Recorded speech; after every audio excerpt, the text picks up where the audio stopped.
This is Elevation Worship.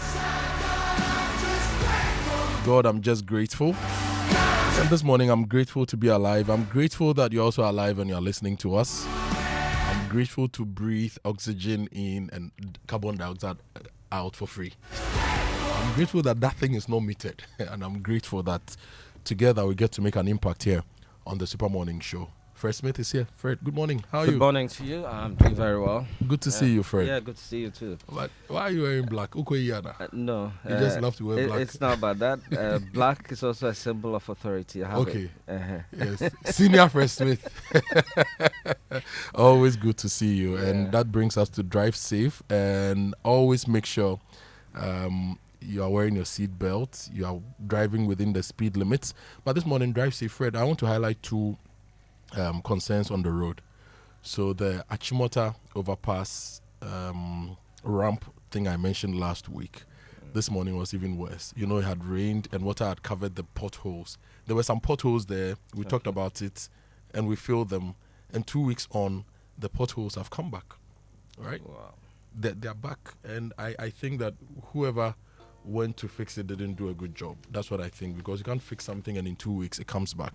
But this morning... So this is an alert to the Urban Roads Department, because whoever they gave this contract to didn't do their job the way they should have, and they should go after him. It's been like a week or two since they fixed it. Maximum 3 weeks, you know, and it was covered with water. And, you know, I didn't see that. So I just drove into those potholes and I felt it in my system. So that's number one. Number two is Nanachrome.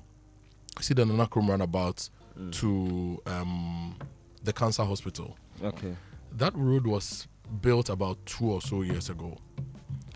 Now, I don't think the construction has been completed because the markings have not been done. From that Nanachrome runabout all the way to Macarius, there's another layer which was not completed. The top asphalt finish, it was not completed. Now I've seen some big potholes developing already on that particular road. Now if you compare that road to the Nanachrome runabout to School Junction, you see that the two contractors did a different type of job. The one that did Nanachrome runabout to School Junction did a really good job. The roads have been marked, and whoever supervised that job, I believe, supervised it well. Now, from the Nanachrome runabout to Macarius to the Cancer Hospital runabout, 2 years down the line, it's not been marked, it's not been completely finished, and you are seeing big-time damages on the road. And I don't want to mention the name of the contractor yet. I hope they go and rectify it. Else, next week I'll mention the name of the current contractor. roads minister, Governs Kwame Agboja. Yes. He is keeping an eagle eye on these some of these works.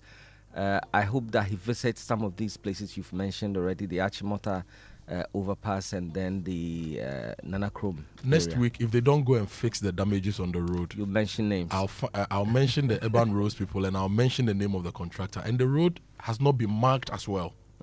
So they've done a dual carriage road and it's not been marked. So you don't know who, So it's quite dangerous to drive on unmarked roads. So I just wanted to bring this up this morning. Now, before refueling, always switch off your vehicle or motorcycle engine completely. Fuel vapors can ignite quickly around the running engine, and one small act of care can save lives. So manage the risk before it becomes an incident. And this is a message from Comac, and that brings us to Say It Right, which is brought to you by Kingdom Books. At Kingdom, quality and affordability are our hallmarks, and Societe Generale Bank Ghana, the future is you. Something must be done. You say either, I say either. And our word for today for Say It Right is demeanor. D-E-M-E-A-N-O-R. Some people try to say demeanor because of the N-O-R, right? But it's not demeanor, it's demeanor. And it refers to someone's outward manner and behavior towards others. And sometimes even the way people carry themselves, how they walk, all those things. You can just bundle them up and describe that as somebody's demeanor. That is Say It Right.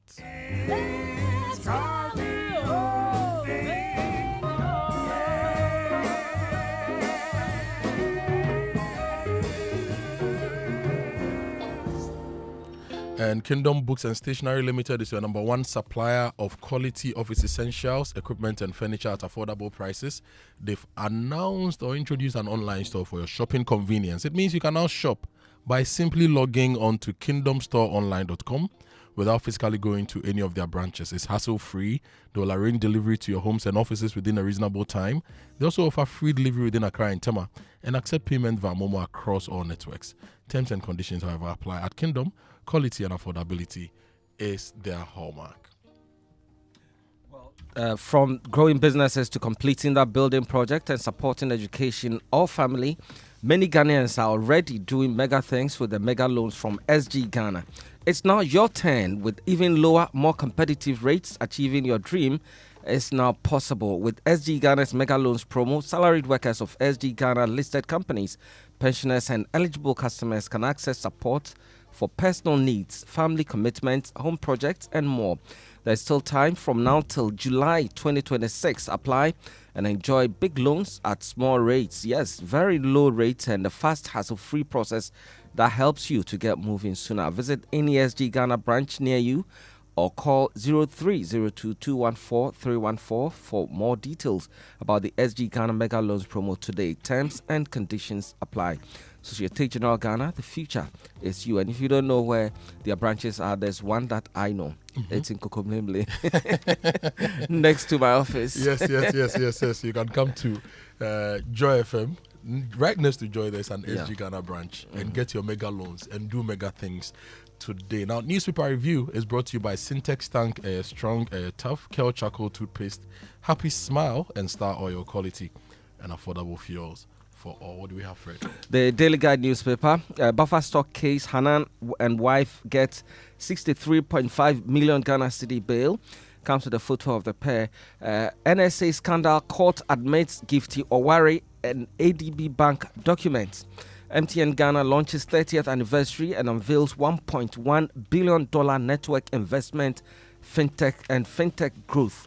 That's positive news for all of us. Wontumi denies Exim Bank 14 million Ghana cedi fraud charges.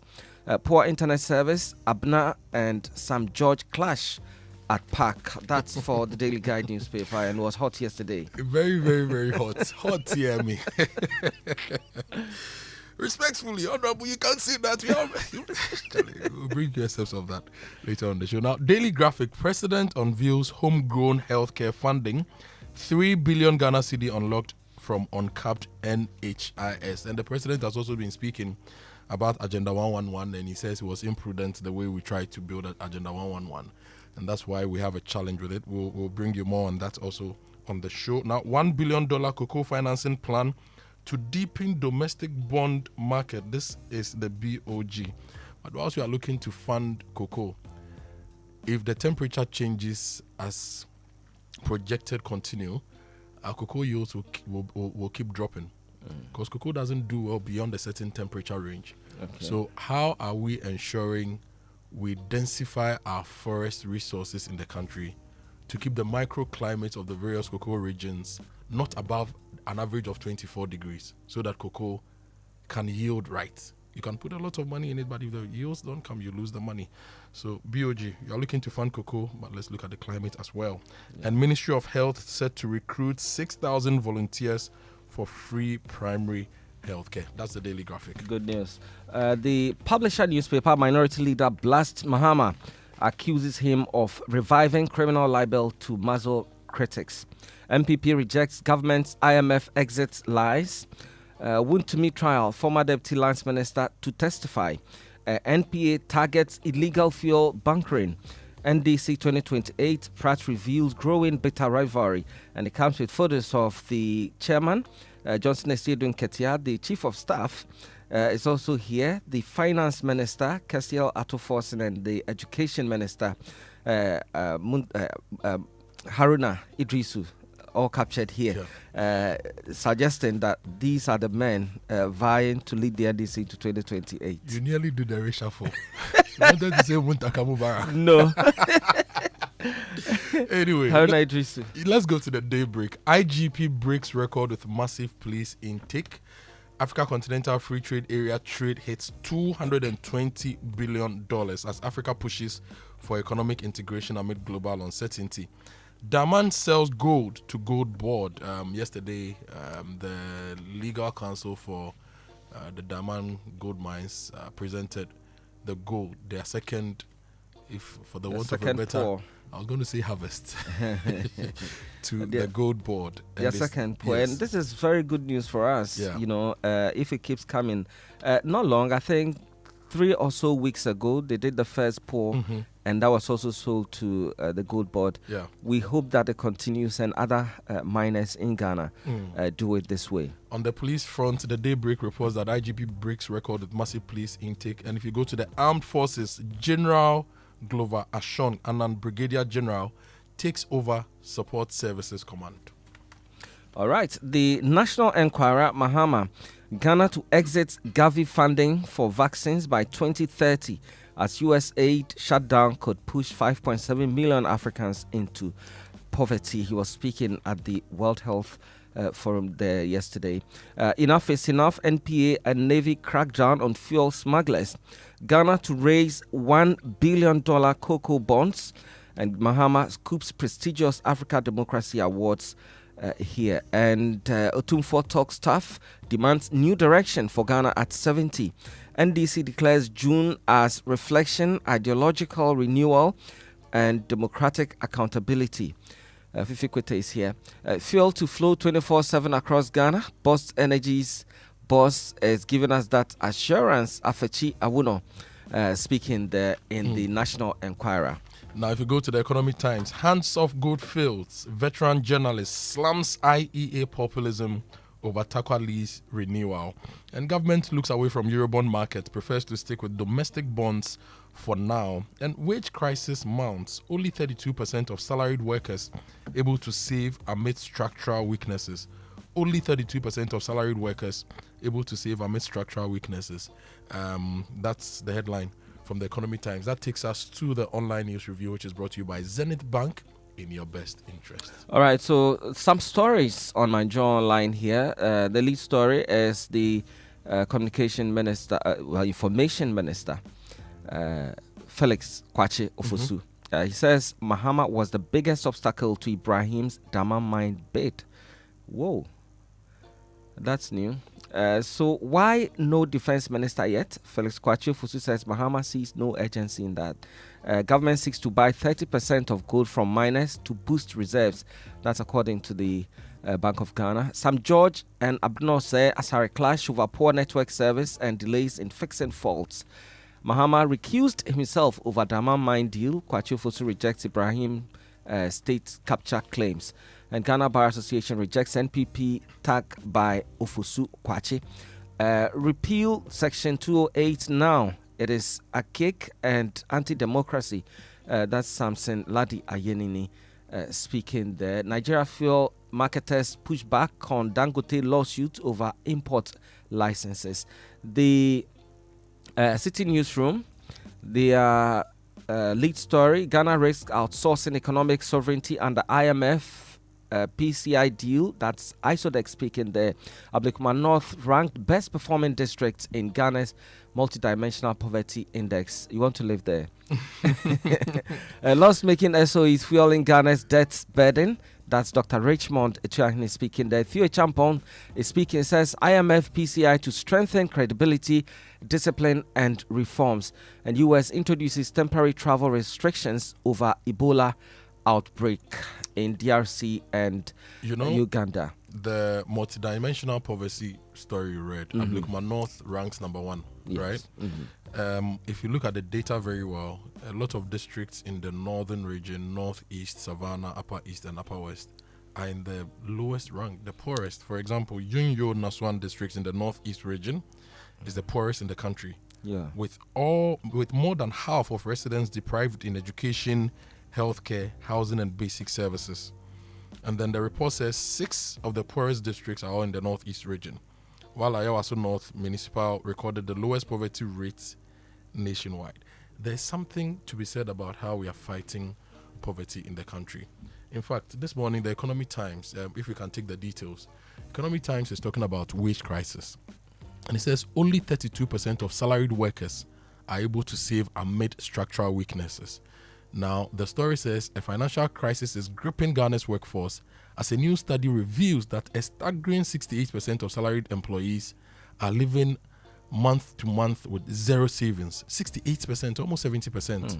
And only 32% of salaried employees are able to save. Now, a couple of months ago, my friend Kwame Ampofo on Facebook put up a post asking people to share how much they earn in different industries, right? Yeah. And I took that data and built a dashboard, which I call the Ghana Salary Dashboard. Now, your national minimum wage is around 519 cedis, right? I don't know if it's changed. Now, the lowest recorded salary we got from the submissions of the general public was 795 Ghana cedis. The highest recorded salary was 114,000 Ghana cedis a month, which is a senior cost engineer with an oil and gas company. Now, the wage inequality ratio from top to bottom was 220 times. Now, if you look at the salary ranking, the house helps are at the bottom, site janitor, hospitality waiter, the waiters and waitresses, construction artisan, registered nurses, they are earning 3,250 a month. If you pay your rent, you pay transportation, you eat, you are gone. ICT. No, this is how much per month? 3,000. 3,000, 2,000. Yes. And if you want to rent, say, a 2-bedroom apartment, how much would you pay around that? That's a good question. So no money for transport, no money for other things, you know? Yes. No recreation, nothing. Let's go to GES, senior teacher at GES, senior, 4,700. These are submissions that people gave to us, and we put it in the dashboard. Do you want to know what heads of department on average at media houses are earning? 6,945. Real estate executive assistant on the Ojikakra, 20,000. We got a few submissions. Like, if you look across board, the salaries of people are not good. The banking space, maybe later or one of these days when we have time, we can break down some of these numbers. So we're living like magicians. Yeah, so 68% of Ghanaians cannot save. Yeah. Salaried workers, they cannot save. It's bad. Anyway, other stories? Well, I like to take a look at the Daily Guide, the Hanan story. Let's have a look. It's on page 3. It says, former Chief Executive Officer of the National Food and Buffer Store Company Limited, Hanan Abdul Wahab, and his wife, Faiza Seidu Wuni, yesterday granted a bill of 63.5 million Ghana cedis for allegedly stealing and causing about 62.6 million financial loss to the state. Hanan was granted a bill of 60 million with 2 sureties who must be justified with, while Fauzia Seidu Wuni was granted a bill of 3.5 million Ghana cedis with 2 sureties who must be justified as well. You recall the issue, the charges were dropped by the AG, and we heard shortly after that they've had some more evidence against him. Ioku says they've got that, and they actually brought those charges against them. Something that you and I will be so excited about, but not how it's being handled, is the poor internet service in Ghana. Abna, the PAC chair, and Sam George, the communication minister, they clashed at the Public Accounts Committee hearing in Ada yesterday. The story says a heated exchange erupted at Parliament's Public Accounts Committee sitting yesterday between the Minister for Communications, Digital Technology and Innovations, Samuel Nate George, and the committee chairperson, Abnose Asare, over poor telecommunication services in the country. The confrontation occurred during discussions on the quality of services being delivered by mobile network operators, with the minister attributing the persistent challenges to policy failures and weak leadership under the previous Akufo-Addo administration. According to Mr. George, inadequate regulatory decisions over the years allowed telecom companies to prioritize profits at the expense of consumers. Private businesses are about making profits, and those profits they pay to you over 8 years at the Finance Ministry as corporate taxes, he said, while responding to concerns raised by the committee chairperson who previously served as Minister of State at the Finance Ministry. And Abna, let me hear what Abna also said. Well, his comments, however, drew an immediate reaction from Mrs. Osaya Sari, who interrupted proceedings and urged the minister to avoid comments she considered offensive and concentrate on the issue before the committee. The interruption triggered a sharp response from Sam George, who appealed to the ranking member of the committee, Samuel Mills, who was presiding over the sitting, to call the chairperson to order, describing her conduct as disruptive. And Mr. George accused the chairperson of attempting to derail his submission. This is all about nothing. Just fix it for us, please. When you're driving between Jubilee House and 37, if you're on the call, your call will always drop. Yeah. Between Jubilee House and 37. From Obojo to Adenta, third gates, that roundabout after the third gates, that road, the new aviation road, your call will drop. From SMC, the Sweden Ghana Medical Center, right? If you're driving from SGMC to Atlantic Concrete, on that stretch, your call will drop. No matter what, you're on the call drops. There are other hotspots on the highways I've noticed. Maybe I'll put them together. And we need to do better for telephony in the country. We need to ensure that the drop calls and all those things actually reduce. Anyway, can we wrap up with the president?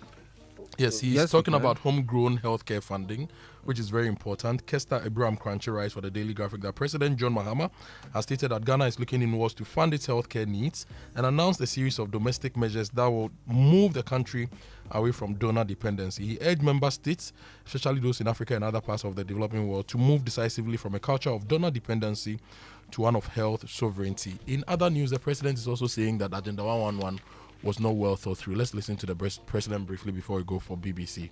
With the Agenda 111 hospitals, I don't think it was a very prudent idea to start 111 hospitals at the same time. At least they should have been phased out. But some at foundation level, even some of them, people took the mobilization and never went to site. Yoko is going after them. What government has decided is that 35 that were almost near completion, government this year is going to put money in and continue them.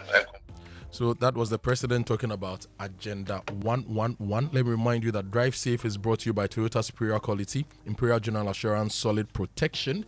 And it's now time for the BBC News, which is brought to you by Fidelity Bank. Fidelity Bank, believe with us, from 28th to the 31st of May, the Ultimate Auto Homes and Auto and Homes Fair is landing at the Good Park once again at the Accra Mall.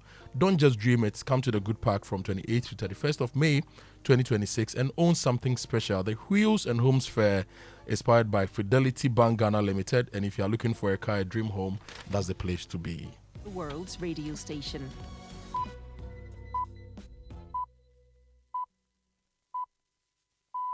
On People Fixing the World from the BBC World Service this week. It's like a feeling where I can be myself and I can control what I can do.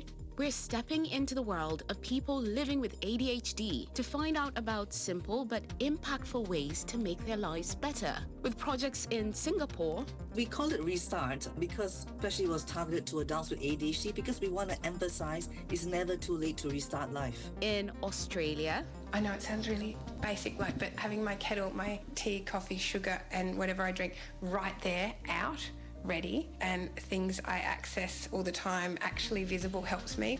And in the UK. It's a real positive for businesses to engage their employees and knowing who they are, whether it be a neurodiversity or mental health or any condition. I'm Myra Anubi and I'll be back with more on People Fixing the World right after the BBC News. BBC News with Emily Thomas. The World Health Organization says the more it investigates the Ebola outbreak in the east of the Democratic Republic of Congo, the more it's finding evidence the disease has spread. Congolese health officials say the number of deaths linked to the virus now stands at more than 130. From Kinshasa, here's Emery Makumeno. Authorities are urging people to reduce contact and call as soon as possible. But when it comes to contact, you still see in all these cities people 3 or 2 on the motorbike next to one another, and the handshakes, communications are going to be accelerated so that people can adhere to the public health measures. The only way now to deal with this outbreak, which has no specific treatment and no vaccine at the moment. The Kremlin has released a video address from President Putin to the Chinese people ahead of his visit to Beijing, which starts on Tuesday. It comes just days after Xi Jinping hosted President Trump. In a speech full of praise for the Chinese leader, Mr. Putin expresses his appreciation of the man he calls his longtime good friend. Laura Bicker reports. In terms of trade, Russia is becoming far more reliant on China.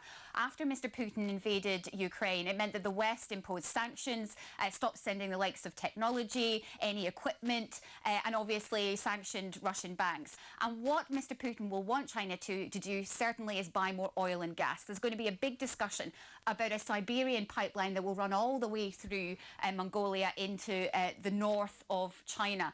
For China, Mr. Xi wants to keep ties with the West stable while still keeping his close relationship with Mr. Putin. The governor of Russia's Yaroslavl region says it's been hit by a big Ukrainian drone attack, resulting in a fire at an industrial facility. He did not specify what had been hit, but Yaroslavl, which lies northeast of Moscow, is home to a major oil refinery. A 3-day hearing will begin at the International Criminal Court in The Hague today to assess charges facing the former head of a notorious Libyan prison. Khaled Mohammed Ali al-Hishri is accused of 17 counts of crimes against humanity and war crimes allegedly committed at the Maitiga prison near Tripoli between 2015 and 2020. Tom Bailey reports. A panel of judges will be seeking to establish whether the charges facing Mr. Hishri are credible enough to proceed to a full trial or be dismissed. Prosecutors allege there is strong evidence that the former security official was personally involved in the torture, mistreatment, sexual abuse and killing of detainees. At an initial hearing in December, when invited to speak, he made no observations other than to request his release. This is the latest world news from the BBC. Bolivia's public prosecutor has issued an arrest warrant for the leader of the country's largest trade union, accusing him of terrorism and inciting protests against the government. The Attorney General announced the warrant for Mario Agollo, the Secretary General of the Bolivian Workers' Federation, as weeks-long demonstrations against President Rodrigo Paz's Conservative administration continued to rage. India has raised prices of petrol and diesel for the second time in a week to cover the cost to the government of the surge in fuel prices. The increase of less than 1 rupee is smaller than that announced on Friday, but will fan inflation in India, the world's third largest oil importer. A painting by the acclaimed American artist Jackson Pollock has sold at auction in New York for a record $181.2 million. The vast sum makes it the fourth most expensive work ever sold at auction and an all-time high for a piece by the abstract expressionist. The artwork, known as Number 7A 1948, depicts black drips of paint with touches of red on a huge canvas spanning over 3 metres. A team of researchers at Cambridge University have begun using a new high-tech approach to boost efforts to slow the decline of Britain's hedgehog population. Our technology editor, Zoe Kleinman, has the details. It's still a bit of a stretch to see actual hedgehogs from space, but thanks to AI, what the Cambridge University researchers can now see is the places where they live and also where their habitats are being destroyed. The scientists' AI tool Tessera can analyse satellite images of the UK in great detail, identifying individual hedgerows and brambles where hedgehogs thrive. This data can be combined with other sources too to provide an accurate status of the hedgehog population, which is in steep decline. Zoe Kleinman reporting. And that's the latest BBC News. Year was the first. This year, we go bigger. 2.0, Charlie. Accra, get ready. From the 28th to the 31st of May, 2026, the ultimate auto and homes fair lands once again at Good Park, Accra Mall. Looking for a new car? Push to start. Your dream home. Home sweet home. Or the latest home appliances to spruce up your space. Soft life vibe. This is your one-stop shop for the best mortgage deals, expert advice, and unbeatable offers from our auto, real estate, and home appliances partners. Don't just dream it. Come to Good Park from the 28th to the 31st of May 2026 and own something special. Save the date. Wheels and Homes Fair is powered by Fidelity Bank Ghana Limited. Fidelity Bank. Believe with us. If I believe never know why they your side. Fidelity. Glyco Life Micro Insurance customers, hey! Glyco Life damwase, more piafo, ya sumo e konfinshe duanai, bonsumuni ya nantiye, ye damwase, ne ya simuse, ye de Glyco Life app abba, ewo mobile phone swa, ama yankita hudie, ayemre. Glyco Life Micro Insurance goes digital. Say die, uye Glyco Life ejan koswo, ana Glyco Life enidaswa customer, ehun hiya se obenya adansidie krata, etresi wetua bibi ama Glyco. Die hiya ni se, ube downloadu Glyco Life app no, ana ye agenta, ya tituom abefu kwanso, ebe buawo, mwetumi a downloadu ewo phone so. 24 hours, ebre, any baby a wobia, ubetumi etua wuntie ni ama Glyco. Anampo, ubetumi a josika efri Glyco nchen, abefu kwanso. Sanshisheyi, edi asumdwe, ebebre Glyco Life ejwedifo, baby a wo, any ebrebia. Glyco, we cushion you for life. Ago Kenu Jamba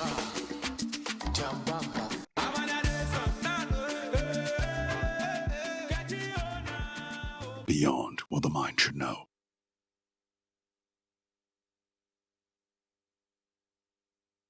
Is the most detailed and comprehensive district-level poverty evidence ever produced in Ghana. Distinguished ladies and gentlemen, allow me to share a few important findings before the main presentation would be done to give you the details. First, there is encouraging news. Out of Ghana's 261 districts, 250 recorded reductions in multidimensional poverty between 2021 and 2025. This tells us that progress is possible. It tells us that investment in education, healthcare, social protection, infrastructure, and livelihoods can make a difference. Unyo Naswam districts in the Northeast region recorded the highest multidimensional poverty incidence in 2025, with 51.6% of its population experiencing multiple deprivations. At the other end, Ayawaso North Municipal in the Greater Accra region recorded the lowest poverty incidence at 5.5%.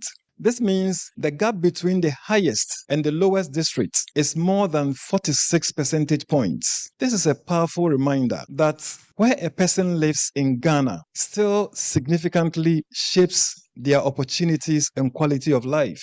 Another important finding is that the 6 districts with the highest poverty incidence in 2025 are all located in the Northeast region. The evidence also shows that poverty remains concentrated mainly in the parts of the Northeast, the Northern, Oti, Savannah, Upper East, Upper West, Bono East regions. Joy 99.7 FM.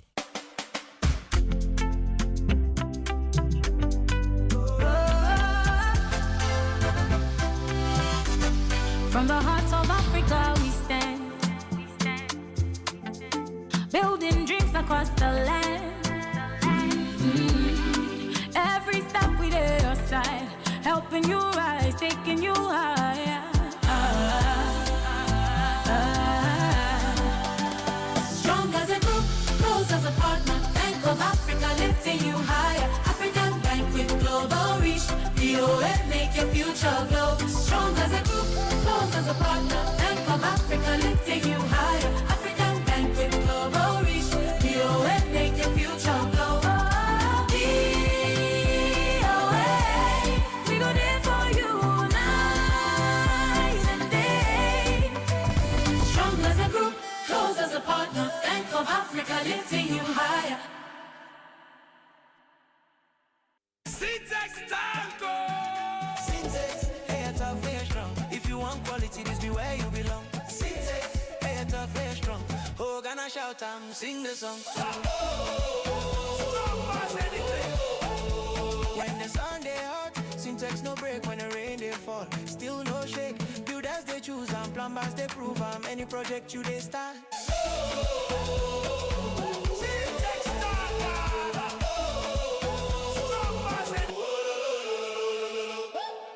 Hello, my fellow Ghanaians, presenting to you the authentic firefighter, San Cablo Cables. These days, we hear less of fire outbreaks because San Cablo Cables, they guard for every Ghanaian. From the building contractor to the electrical engineer, San Cablo electrical cables are their best choice. Proudly made in Ghana, San Cablo deals in electrical cables, PVC pipes, sockets, and switches of all kinds with 99.99 pure copper. My fellow Ghanaians, if light won't travel, now San Cablo be the motto. San Cablo cables are carefully built in different shades of colors to suit the needs of Ghanaians and our weather condition. Always remember to use San Cablo quality electrical cables and accessories for your wiring. For bulk purchase of your PVC pipes, socket, switches, electrical cables, please contact 0530-774-774. San Cablo from Side Go House. Now we be the plug. Approved by the Ghana Standard Authorities.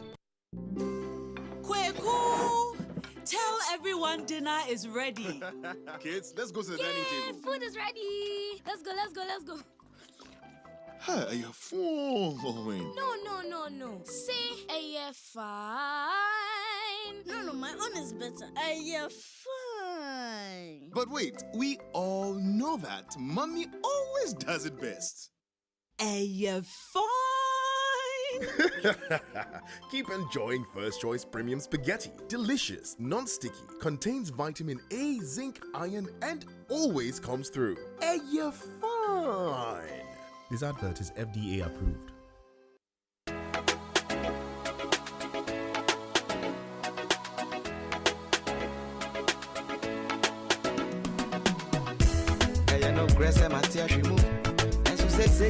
Coffee in your cup and joy on the set. A Super Morning Show is always the best bet. On Joy 99.7 FM.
I'm in the wild fantasies, the titties are from the city that make you dance to the music. You know I treat you so well, been fantasizing about you being my girl. So when I had the chance to cast the spell, I said someone like you or someone like Adele. So tell the world to go to hell, I'm the man on fire, Denzel. I'll buy you shoes, diamonds and pearls, upper class tickets, see around the world.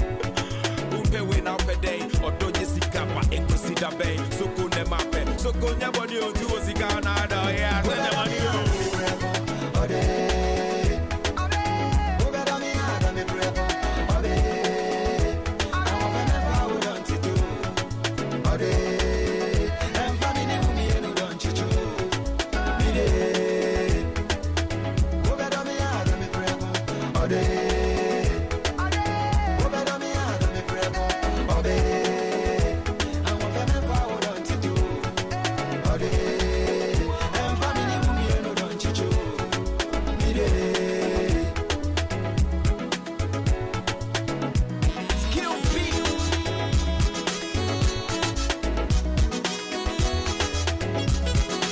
Music from R2Bs, produced by Joseph Addison, also called Kill Beats. Title of the song is Odo, and if you listen to the song very well, you hear the Yamponsa guitar rhythm somewhere in the background. Ding, ding, ding, ding, ding, ding, ding, ding, ding, ding. Charlie, this is beautiful music. Them off way, hey, my idea, no pay munko di house akoko kakra. It's 7:17. You are still listening to the Super Morning Show here on Joy 99.7 FM. My name is Kojo, Akoto, Boateng, and I'm here with the whole team bringing you the nation's most influential morning show. I hope you are well this morning. Those of you in traffic, I hope it's moving, and I hope you are not getting late for work. This message says that there's a broken down track on the ride. There's a broken down ride on the Mahama road, and it has caused terrible traffic if you are driving into town. So fire service, if you can move to the police or the police service to go and tow this. And let me say good morning to Muntaka Mohammed. Let me say good morning to Muntaka. I'm singling him out for praise this morning because one of the state institutions that I have been very worried about over the years is the Ghana National Fire Service. It's one of the most neglected state institutions. However, it's one of the most important institutions when it comes to our general protection. When there's a fire, they are there. When there's an explosion, they are there. When there's a building collapse, they are there. When there is flooding, when people are trapped, they are there. The Ghana National Service is the Ghana National Fire Service is like your vigilante institution which solves a lot of problems. So they are your Batman, Superman, everything combined. And they've been under-resourced consistently for years. And yesterday, the Ministry of Interior presented some vehicles and utility vehicles and equipment to the Ghana National Fire Service. So it means that they have tools in their hands to save more lives, to protect more property, and to make us better. And Muntaka promised to do this the last time we engaged him, and it's been done. So I want to say kudos to him for promising the fire service and actually delivering. Importantly, they need to do more. The number of fire tenders per capita is woefully inadequate for a country with so many risk factors. So this is good, Honorable Muntaka, and like Oliver Twist, would ask you to do more. Share a plan for the total retooling of the Ghana National Fire Service with us, if you don't mind. And if you need any extra help by the citizenry to help the fire service, let us know. Because when there's a fire at the Central Market, for example, we don't just lose goods, we don't just lose businesses. People lose their livelihoods, families lose their dreams, people lose their foundations, and people lose everything. And so, thank you. This is a personal thank you from me to you because I have followed the Ghana National Fire Service for years. My cousin works with the Ghana National Fire Service, and she's gone through some phases of near-death experiences working with bad tools or no tools at all. So thank you for doing this. Honorable Muntaka Mubarak and your staff at the Ministry of Interior, good job, but we need more. Muntaka, we need more. Yes, we need more. And this morning we are looking at poverty across the country. If you go to the Ghana Statistical Service website, you see that multidimensional poverty is still quite high, and they're also doing very well. Statistical Service, they have these interesting dashboards on their website that shows you where we are as a country. So, for example, projected population is 34.3 million. That is 2026 projected population, and multidimensional poverty is 21.9%, which is dropped by 2 percentage points. 21.9%. But what really is multidimensional poverty? There's more coming up here on the Super Morning Show. We'll be sharing all that data with you here on the show. But let's listen to the government statistician giving us some breakdown on the poverty numbers in Ghana. Unyo Naswam districts in the Northeast region recorded the highest multidimensional poverty incidence in 2025, with 51.6% of its population experiencing multiple deprivations. At the other end, Ayawaso North Municipal in the Greater Accra region recorded the lowest poverty incidence at 5.5%. This means the gap between the highest and the lowest districts is more than 46 percentage points. This is a powerful reminder that where a person lives in Ghana still significantly shapes their opportunities and quality of life. Another important finding is that the 6 districts with the highest poverty incidence in 2025 are all located in the Northeast region. The evidence also shows that poverty remains concentrated mainly in the parts of the Northeast, the Northern, Oti, Savannah, Upper East, Upper West, Bono East regions. So that was the government statistician speaking about multi-dimensional poverty.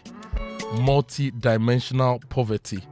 And multi-dimensional poverty basically measures overlapping deprivations across health, education, and standard of living. So it's a more in-depth measure of poverty across a lot of variables, and it's sad that whenever we mention poverty, multidimensional poverty, even before the data is put out there, you know that the northern region will be mentioned. And if I say northern region in this context, all the 5 regions up north, including the Oti region, they are mentioned consistently as having the incidence of poverty very, very high. One thing that is also clear to us is that a lot of development supports, NGOs and stuff, claim to be working in the northern region or the northern regions, or claim to have spent money. Samuel Odame, hold on. Samuel Odame says they are there. I won't say they are there. I'm saying they claim to be working in the northern regions, or they claim to have spent money in the northern regions. Look, I was born on the 29th of December 1986. I'll be 40 this year, right? And I've tracked spending in the development space for quite some time now. If you look at the billions of dollars we have poured into fighting poverty, if you look at the billions of dollars we claim to have spent on driving development in deprived areas, it's either we are collective thieves, or those monies never hit accounts to be disbursed to solve the problems, or the people whose problems we try to solve didn't receive the solution, or they received the solution and they messed up the solution. It could be one of these things. It's either we are collective thieves, okay, that there is development support, and sometimes that development support just stays in Accra and head offices, and that development support actually pays consultants. And the people who are supposed to receive the supports don't get the support. This morning I want to break down the multidimensional poverty. Look, I'll give you all the what the hip hop boys say, all the 411s on multidimensional poverty. And you to tell me, how do we solve poverty? And do you think that we are doing something right when it comes to the poverty fight? How do we correct the wrongs and do better? Like Otunfo said, we should do better. 70 years old Ghana, we should do better. How do we do better?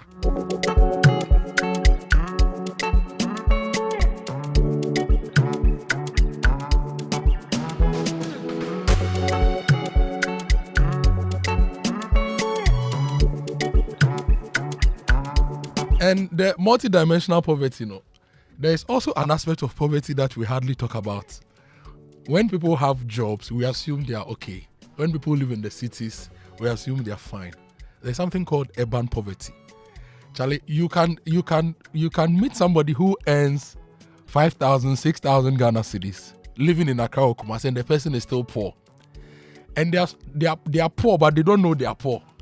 Because as Ghanaians, we always seem to manage, or sometimes we do side gigs, or sometimes we even steal small, the corruption economy.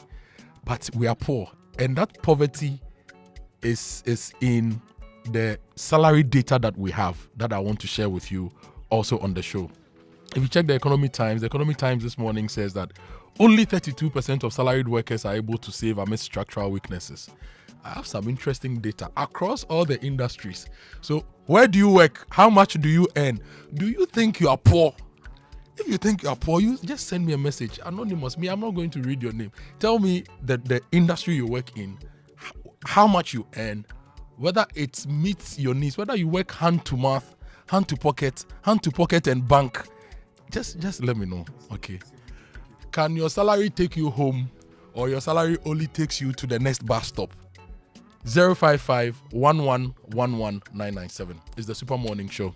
This show is just about you, and we are talking about you and Ghana, our beloved country. But before I get into all that, if you are looking to source medical equipment or connect with reliable healthcare suppliers, then you need to know about the World Health Expo, WHX, which is happening in Lagos this June.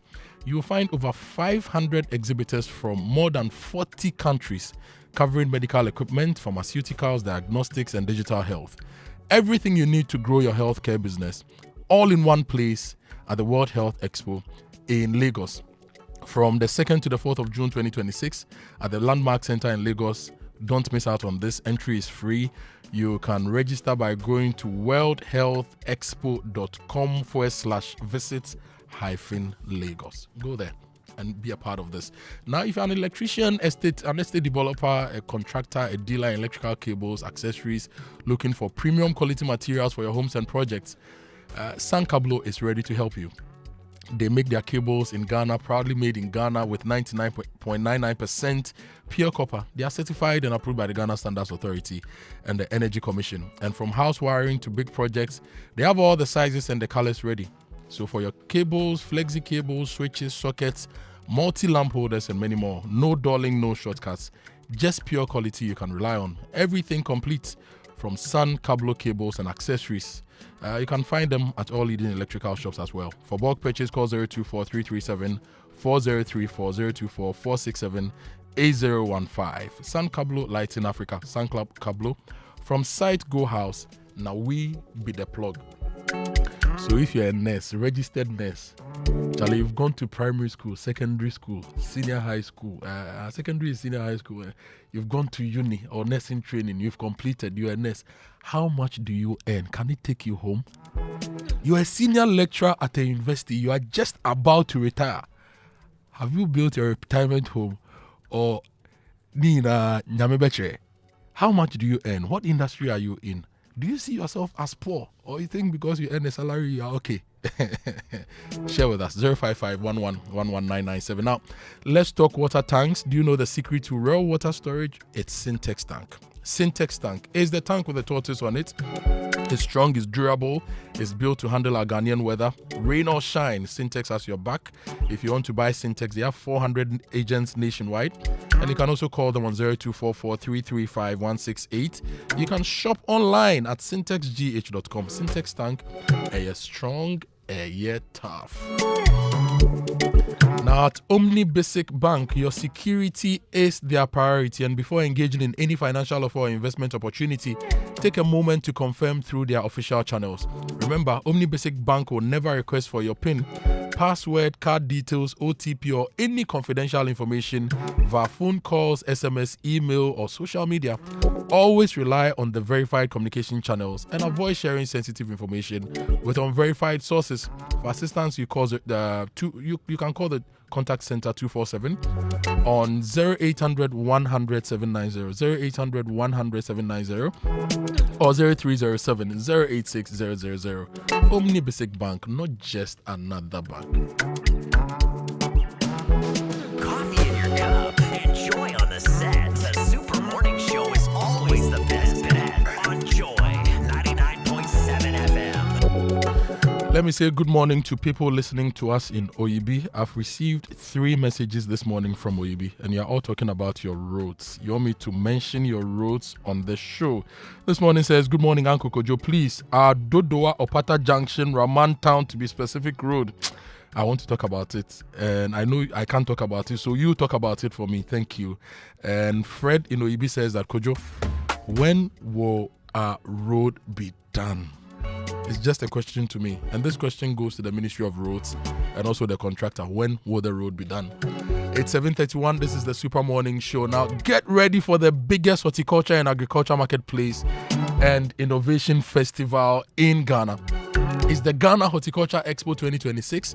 It's the third edition of the Ghana Horticulture Expo 2026. And it's happening from the 11th of June to the 13th of June 2026 as a State House forecourt here in Accra. Now, this year's expo is under the theme From Soil to Sovereignty, Building Ghana's Agricultural Self-Reliance Through Innovation. From Soil to Sovereignty, Building Ghana's Agric Self-Reliance Through Innovation. We'll be thinking about how Ghana can win itself of the global food supply system and be a global food supplier properly. You expect fresh fruit and vegetables, exciting food exhibitions, modern farm technologies, business networking opportunities, live demonstrations, thought leadership, and so much more at the Ghana Horti Expo. If you're a farmer, agribusiness, food vendor, processor, exporter, entrepreneur, this is your opportunity to meet the world. And Ghana at the forecourt of the State House from the 11th to the 13th of June 2026.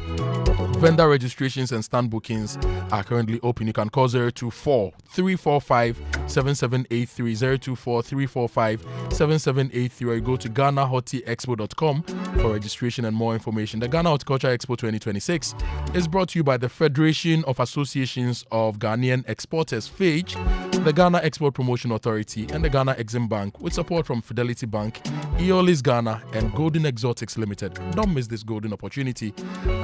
The journey from soil to sovereignty, Ghana Horticulture Expo 2026. Look out for this. Let's do it together. Now, life doesn't always stand still for you. It doesn't also wait for you to be prepared. It moves on, and you also have to plan. You need an old mutual legacy transition plan to help build a legacy that offers you a cover of up to 300,000 Ghana cedis with no underwriting. It gives you greater flexibility with no limits to the lives you can cover up to age 80. And it's also an uninterrupted cover, so there is no lapse. It enables you to secure what matters most to you. And if you want to sign up, dial star 378 star 3 hash, star 378 star 3 hash, and Old Mutual will contact you and give you a plan that works for you. Old Mutual do great things every day. Now, the Bank of Africa is inviting you to reactivate your dormant account today. You can discover the refreshed range of products and services from their enhanced SME support facility to the convenience of a USD debit card, credit card, and much more. Call them on 0302-429-333 and 0302-249-690. Bank of Africa, as strong as a group, as close as a partner. Remember that updating your account is easy. Simply visit any Bank of Africa branch with your Ghana card. This message says, as a retiree, I earn 2,780 cedis. How much for rent, utilities, medical expenses? You judge. This is from Oyarifa. Your 2,780 cedis. If I have to convert it to my fuel consumption in a month, it's about just 50% of my fuel consumption. So say, as a retiree, do you go to church? Do you go out? Do you go for funerals? Do you go to the hospital? Are you able to keep up with 2,780 cedis? We have a lot of your messages. I will attempt to read all your messages, okay? But let me just give you these messages from Total and Milo.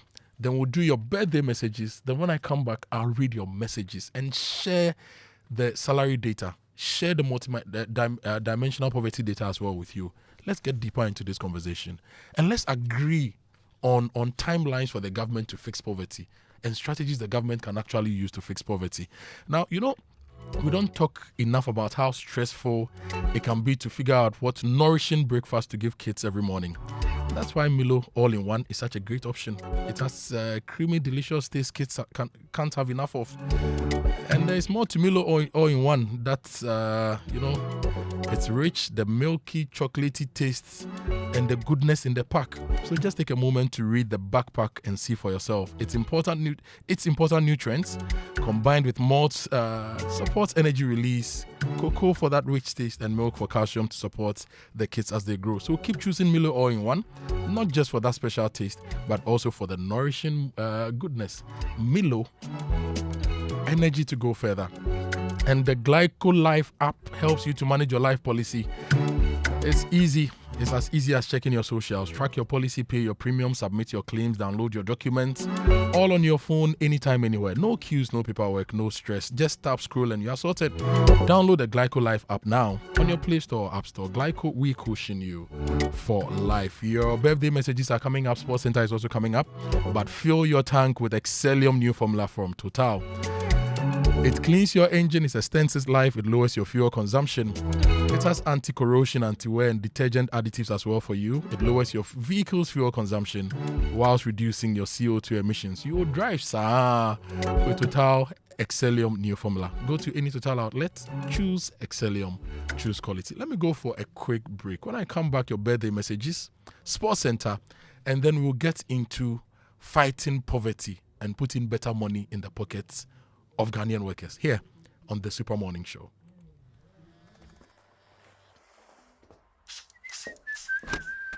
Charlie, dream I'm nice. I get some serious meeting. Allah, motion. But Charlie, no credit today. Oh, but you relax. Momo day. Hey, what funny. Yes, so I borrow small, sort myself out, I pay back. We move. Spoil day. Ah, Charlie, you sure say you pay back? Yes, so that anytime somebody else they need them, Momo day. Be like I for can't borrow some more. Hey, you this boy. Don't go there and disgrace yourself. Allah, motion. Responsible borrowing be the real flexo for today's needs and tomorrow's dreams. Borrow, sort them, pay back. Momo Day. For 130 years, Standard Chartered has been there for Ghana and for you, supporting your financial aspirations and driving your business ambitions, opening doors to new possibilities, turning small dreams into big realities, and bringing banking to the palm of your hands. For 130 years, we have been there, empowering the next generation to soar higher. And as always, we believe we can achieve even more together. This year, as we celebrate 130 years of operations in Ghana, we look into the future with you because we are bringing 130 years of expertise to power your wealth and business ambitions, 130 years of heritage to power your aspirations. Let's partner for progress. Standard Chartered, here for good. It's amazing. Mommy just needs to hold a tin of Ideal to know exactly how much milk is inside. Yesterday at the shop, immediately she picked a tin of Ideal milk. She said, Ideal is heavier now. It's like they've added 15 grams. Hey ma, you are guessing. Me guessing? Ask at DPT. Mummy is right. Ideal milk used to be 150 grams. Now it's 165 grams with a recommended retail price of 10 cedis 50 pesos. The 370 grams is also now 410 grams with a recommended retail price of 25 Ghana cedis. Amazing. Amazing is your mom. Keep enjoying your favorite Ideal milk. Save Conco, more Ideal inside. This advert is FDA approved.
And it's time for your birthday messages. Birthday messages on the Super Morning Show, brought to you by MTN. Everywhere you go.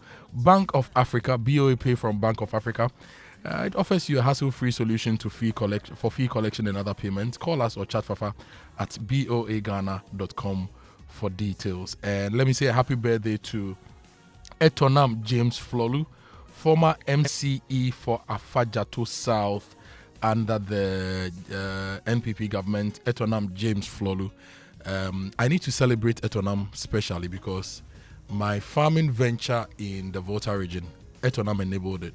As an MC, he reached out and said, look, we have a lot of lands in our area. Come and farm here. Why are you farming all these?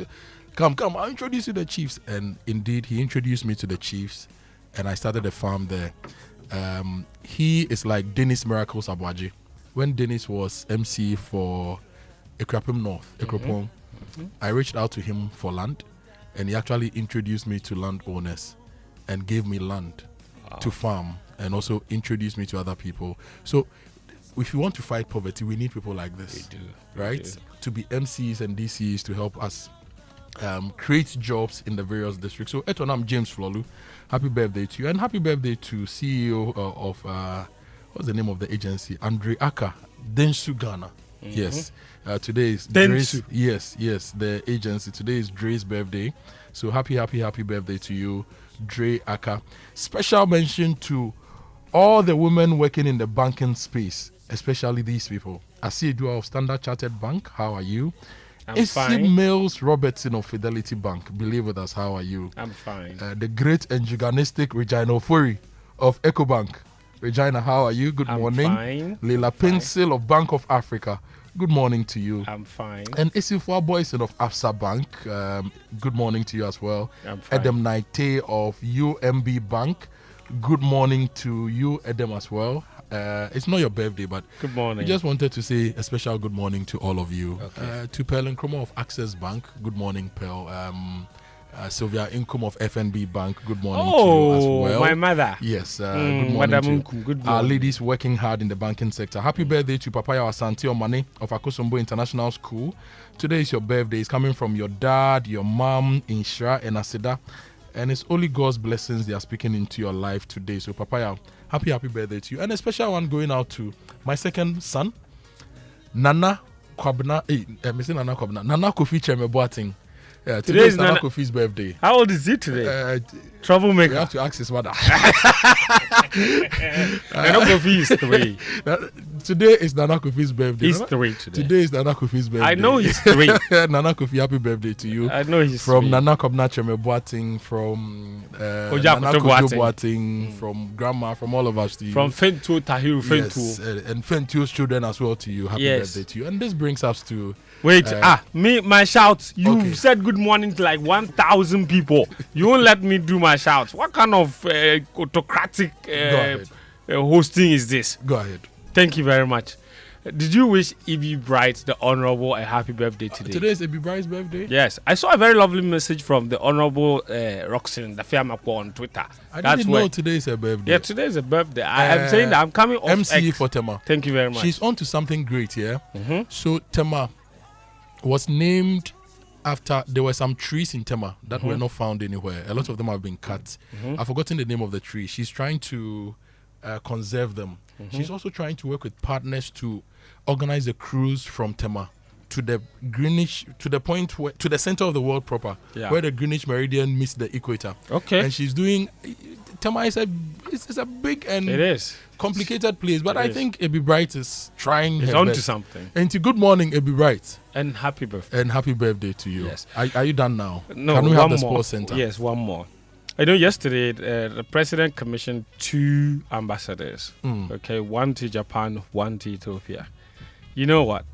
Both of them are my brothers, my senior brothers. Okay. So first one, big congratulations to Ghana's ambassador designate to the state of Japan, Mr. Humphrey Ajongba. He's coming off Brasilia where he was head of chancery. So big congratulations to you, Humphrey Ajongba. And then Mr. Macarius Akambon. He's also being commissioned as ambassador designate to the Federal Republic of Ethiopia. So, and we say big congrats congratulations to both of them. That both brings of us them. to Sports Center, which is brought to you by MTN. Switch to MTN's eSIM. Download my MTN app to go SIMless today. Standard Chartered Bank, here for good. DSTV, the biggest football tournament, is here, and DSTV is giving you front row seats to all the action live. It's the FIFA World Cup 2026, and it's that time when everything can wait. Even sleep can wait. DSTV, your home of entertainment. And for 130 years, Standard Chartered Bank has been more than a bank. They've been with you. They've been a partner in progress, from helping establish Ghana's financial system to building businesses and connecting them to the world, from helping generations grow and protect their world to powering innovation and helping communities thrive. Today, we stand on 130 years of heritage to power your ambitions and unlock your opportunities. 130 years of expertise to drive cross-border connections that move businesses forward. Standard Chartered is ready to partner with you and achieve more with you, and Standard Chartered is here for good. Fent. Good morning, Kojo. Good morning to all of you. Welcome aboard to the Joy Sports Center with me, Fentio Tahir Fentio. Kindly, of course, Sports Center that you heard brought to you by MTN. Guys, quick question for you. When was the last time you actually enjoyed standing in the queue? Yeah, me neither. Whether it's at the bank or the grocery store, nobody has time for that. That's exactly why I'm loving this new move from MTN. If you've been wanting to switch to an eSIM, you know, the digital SIM that's built into your phone so you don't need a little plastic card, now it's your time. MTN has flipped the script and you can literally set up your eSIM yourself right from your couch. No queues, no waiting, no take it. You just open the My MTN app, follow the steps, and boom, you're live. It's the ultimate life hack. So grab your phone, download the My MTN app if you haven't already, and skip the queue today. There. Of course, let's get straight to the sports stories. And coming up, it's another gigantic moment for Arsenal as the pressure cooker just builds and builds here. Great header in! Kai Havertz! It's an Arsenal corner again! It's liftoff in North London! yes, Arsenal are just one game away from winning their first Premier League title in 22 years after a narrow 1-0 win over Burnley in their final home game of the season. We'll tell you more later, but first, security spending at the 2023 African Games sparked outrage at the Public Accounts Committee sitting in Ada on Monday. The Sports and Recreation Minister, Kofi Idi Adams, accompanied by local organizing committee chairman Dr. Fosu Asare, appeared before the committee to answer questions on the games. Ranking member Samuel Atamils disclosed that over 35 million was earmarked to be spent on police security without documentation. Now, Dr. Fosu Asare expressed shock, noting that the police were unable to justify the expenditure. Now, unsupported claims, 35.8 million. Just for 6,000 police officers. 6,000 police officers. They spent 35.8 million 2024 for police officers. And we don't have documentation on it. This was the bill submitted by the police at the end of the games, and I was really baffled when the bill was submitted to me because we didn't reach that agreement. Initially, they were to have policemen to assist in carrying out police duties. We were initially even feeding them. Then they pulled out. And from nowhere, at the end of it, they brought this bill. And I wrote to them to justify why such a quantum. And they couldn't justify. I was shocked to the marrow with the kind of bill they brought. And I said, please give us justifications and break it down to support what you are claiming. That's Dr. Fosu Asare, LOC chairman for the 2023 African Games. So the more interesting regulations from yesterday's sitting that will bring you in subsequent bulletins. But still on issues related to competitions hosted here in Ghana, they just concluded African Athletics Championships came with its own challenges about feeding and other issues. South African shot putter Aiden Smith claimed he was fought over food and was denied taking more than one egg. But Sports Minister Kofi Adams says there was nothing like food rationing during the games. Two youths were providing breakfast, another set of two providing lunch, another set providing dinner, so that there will be no issues. So breakfast was timely, lunch was timely, and dinner was also timely. And there was always enough. There was enough. But of course, they will not make provision for one person to collect 9 eggs. Of course, that provision was not made. And that request was also not made from any national federation to the local organizing committee that we are bringing a particular athlete that has the likely issues. And so special arrangement be made for him. That's the sports minister, Kofi Idi Adams. And one of the things, one of the reasons that was cited for why the game struggled, or the organization struggled, was that the finance ministry failed to release funds to organize the games. Yesterday, the deputy finance minister was on Ekwesi on Asempa FM, and he said that was never the case, and that every money to the sports ministry was allocated them. Let's move on. The Ghana Olympic Committee President Richard Apokavi has revealed that the committee is planning to establish a mediation tribunal to resolve conflicts among federations. Speaking at the GOC's annual general meeting, Apokavi said the goal is to avoid federations going to courts that do not understand the operations of these federations. One of the key issues discussed was conflict resolution within federations so that fewer disputes end up in court or before bodies unfamiliar with our operations. Over the last couple of years, we have had serious disputes in several federations, including taekwondo, rugby, weightlifting, swimming, table tennis, some of which have ended up in court, leading, unfortunately, to incarceration of some of the federation leaders. We cannot continue like this, and it is important we put in structures and systems, even if temporarily, to prevent and resolve such conflicts ourselves. Consequently, pursuant to the goals in our strategic plan, the Executive Board has approved the establishment of a GOC mediation tribunal. This tribunal will receive petitions from aggrieved persons or bodies within Federation and seek to mediate disputes toward mutually beneficial outcomes. That's the GOC President, Richard Apokavi. Now, the Black Stars, they've kicked off preparations for their Mexico friendly. That game will be played on Friday in Puebla. More specifically, it's at 2 a.m. on Saturday morning.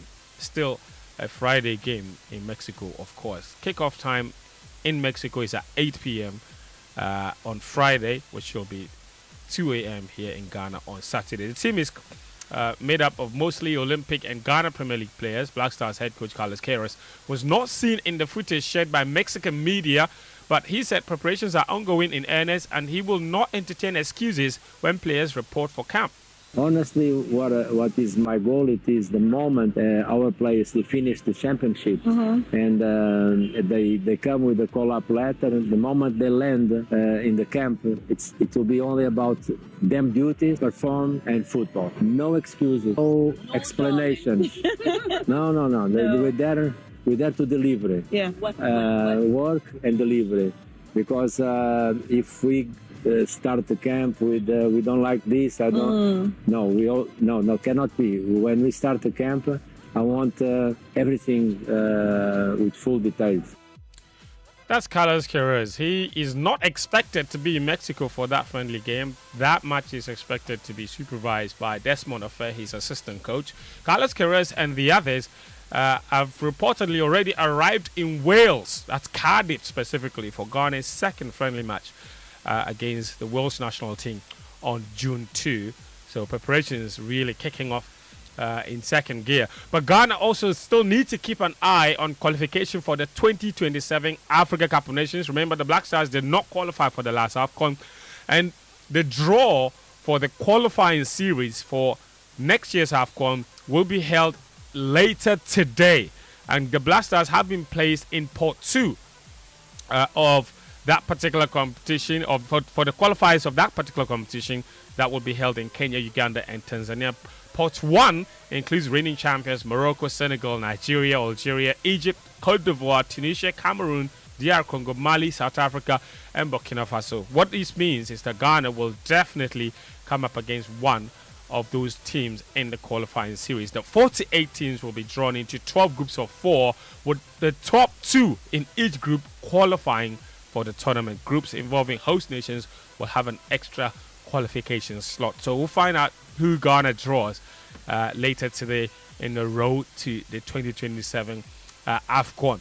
Now, World Cup news, and Ghana's opponents, Croatia, they've named their squad for the World Cup. Luka Modric has been included in that particular team. He's 40 years old.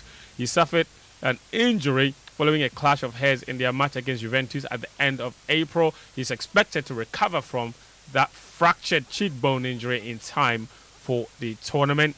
up in Brazil, and Neymar, who's played just 15 games this season, has been named in Brazil's squad for next month's World Cup. Carlo Ancelotti said on Monday that he handed the forward a chance to return to international football's biggest stage after an injury-disrupted cycle, because he's shown that when fit, he's Brazil's best player. He's 34 years old now. He's Brazil's all-time leading scorer, and he's back following a prolonged absence due to a series of injuries that kept him out for much of the qualifying campaign as the five-time champions pursue a record-extending 6th title. The biggest news from that Brazil squad announcement from yesterday is that Chelsea forward João Pedro has been left out. But Arsenal attacker Martinelli, Igor Thiago of Brentford, and Endrick on loan from Real Madrid to Lyon, they've all been included in that particular squad. So it will be interesting to see how that plays out. And before we go, Arsenal, they cleared the penultimate obstacle in their quest to win the Premier League title. Kai Havertz, he secured an anxious 1-0 win over Burnley to move them 5 points clear on Monday.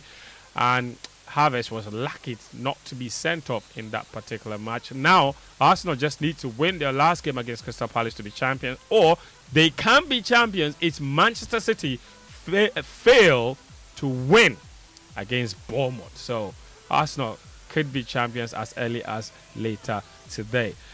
In his end-of-season message to Arsenal fans, Mikel Arteta, the Arsenal boss, urged them to be present at Selhurst Park for their potential title-clinching game.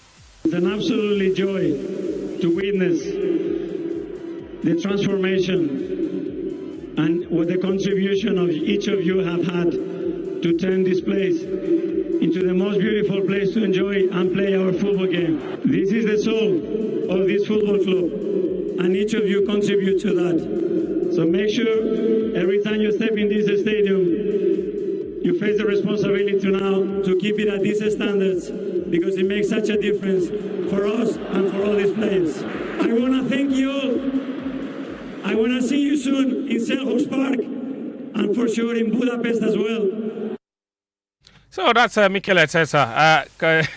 Kojo, tonight, Arsenal could be champions. Man City go away to Bournemouth. If they fail to beat Bournemouth, Arsenal are champions of the Premier League for the first time since 2004. That's 22 years. So keep an eye on this evening. Arsenal fans could be celebrating. But before we go, Kojo, today is also George Ayisi's birthday. Yes, so big happy birthday to George Ayisi of Labadi Beach Hotel. Big man George, happy birthday to you, and thank you, Fentio, for bringing us the Sports Center. It's taking us to 8. At 8, we bring you the Business Minute, which is brought to you by Anointed Engineering Services, the generator experts. If you need any generator, talk to Anointed today. They give you the best generators from 5 kVA to 3000 kVA at very competitive prices. And for every generator you buy, you get a 5-year warranty. They also undertake maintenance and repairs for all kinds of diesel generating sets. So talk to them today. They give you 24-hour emergency service, sale of spare parts, reliable rental services, professional advice. They have tower lights for sale and rent. And if you want to learn a skill, you go to Anointed and they'll give you 80% hands-on training and 20% theory. The head office is at number 77 Anointed House on the main Odoko Malam Highway near the traffic light.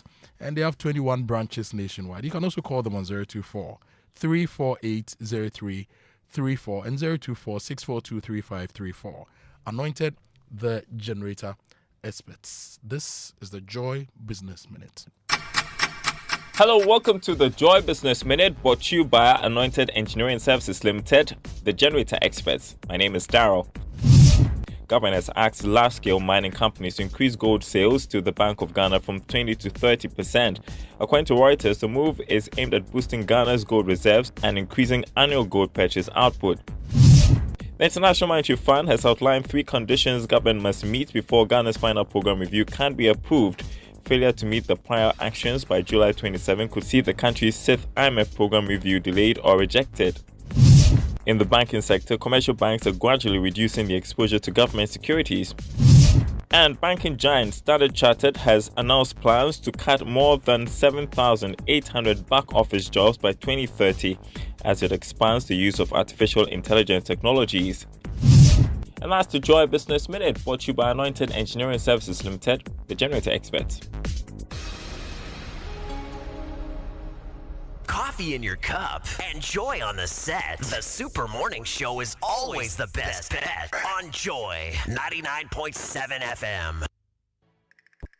Hello, my name is Lexus Bell, and EcoBank is revalidating customer information for mobile app transactions to improve safety and convenient access. Customers are encouraged to confirm their mobile app details by texting or calling 0500,000 247 now to remain active.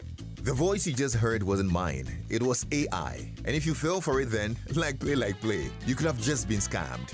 EcoBank will never call, email, send an SMS asking for your PIN, OTP, bank card, or Ghana card details. Pay attention to the details. EcoBank, the Pan-African Bank.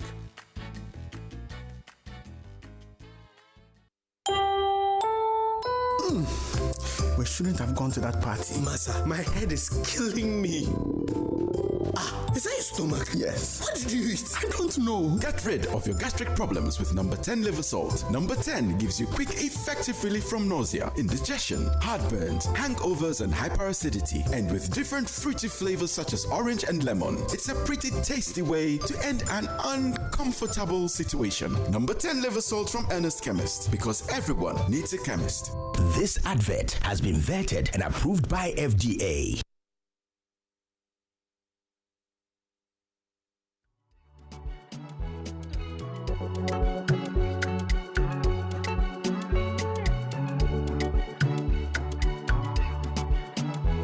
Coffee in your cup and Joy on the set. The Super Morning Show is always the best bet on Joy 99.7 FM.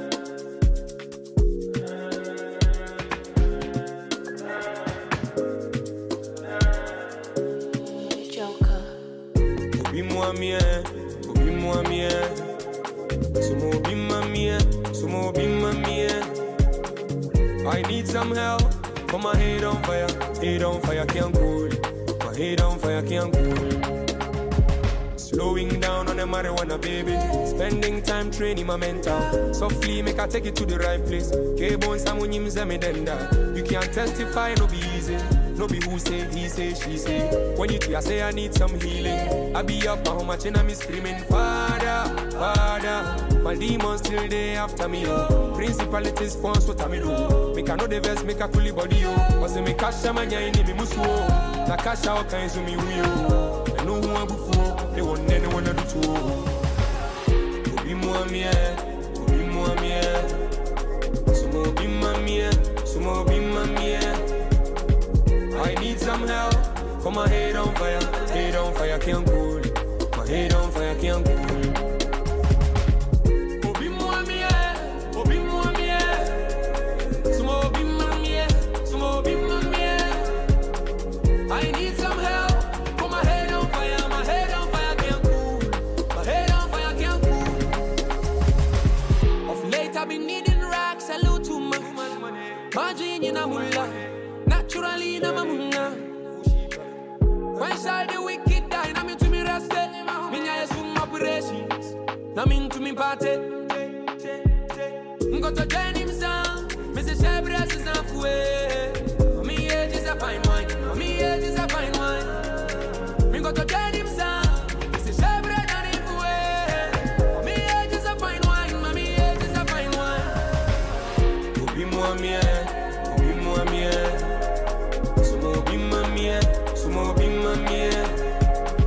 I need some help, for my head on fire, can't cool. My head on fire, can't cool. This is Black Sharif with Sumobi. It brings us to 8:05. You are still listening to the Super Morning Show. My name is Kojo, Akoto Boateng. I have a lot of your messages. And I'm going to spend time now to read your messages here. The big story this morning, we are looking at multidimensional poverty in Ghana. And we are just trying to reflect on our own lives as a people to see whether we are rich or poor, whether our salaries can take us home, what needs to change for the Ghanaian to move from hand to mouth to something better. This morning we are told that 68% of Ghanaian salaried workers cannot save. They can't save their money. They can't save even a little bit of it. Because if they save, they can't pay school fees. If they save, they can't pay rent. If they save, they can't eat. They can't clothe themselves. How do we change this? Big Story is brought to you by Telecel, connecting energies. Cowbell Coffee with you every moment. And you know, if you want to experience connections at high speeds with non-expiry bundles, you talk to Telecel and get the Telecel fixed broadband. It's internet connectivity that gives you up to 40% more data at the same price. Now, Telecel fixed broadband is connecting your homes and businesses to more. No need to worry about your data expiring again. You get to browse till your data is exhausted. You also get a free fixed line with free calls at home when you subscribe to the Telecel fixed broadband. Now, the data move also allows you to connect up to 4 devices, so you can keep browsing on the go. Subscribe to Telecel fixed broadband at telecel.com, or you download the Telecel Play app, or visit a Telecel retail shop today to subscribe to the Telecel fixed broadband. Telecel, connecting energies, and Cowbell is with you every moment.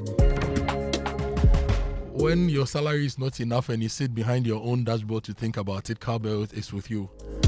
When you have to meet targets at the office, Cowbell is with you. When you have to drive that long distance, Cowbell is with you. When you have to study, Cowbell is with you. In everything you do, Cowbell is with you. It stays with you every single moment. With the creamy taste and rich coffee aroma to kickstart your day right. And you can always enjoy it anytime. Cowbell Coffee with you every moment, and this advert is FDA approved. You have your messages, and I also have my dashboard of the the Ghana salary landscape. This is a 2025 analysis, the Ghana salary landscape, a 2025 analysis. Now, let me give you how we arrived at this dashboard. So I was sitting somewhere drinking pito and eating bullfruit when I saw my friend Kwame Ampofo. He's a very well-established businessman with a lot of businesses. He just wrote that he's been reviewing people's salaries, and what he's saying is not good, and that people should share their salaries with him for analysis. So a lot of people inboxed him with their salaries, right? Some of them also commented on his page. In all, we had about 80 data points, 80 entries that people shared with us. Some were gross, some were net, and we used AI to analyze the salaries. Now, 3 headline findings. A site janitor earns about 795 cedis. That's a cleaner. While a senior oil and gas cost engineer earns 114,000 Ghana cedis. So it's the same economy, same month, a wide disparity. Now, an enrolled nurse earns less than a multinational bank's clerical grade employee, despite largely they being on the same qualification levels, and sometimes with the nurse doing more work. Now, some domestic workers earn below Ghana's legal minimum age, which is a compliance crisis hiding in plain sight. So there are people with house helps and stuff at home who earn below Ghana's minimum wage. And these things are not public because sometimes the money is even handed to them tabletop, right? And so these are what we found. Now, when we did the sector comparison, this is where it gets interesting. For the banking sector, for example, the salary ladder, if you look at the multinational banks, these are gross salaries. Some of the officers reported to us that they were earning 25,000 Ghana cedis. Some of the managers reported to us that they were earning 40,000 Ghana cedis. Some of the senior managers reported to us that they were earning 60,000 Ghana cedis.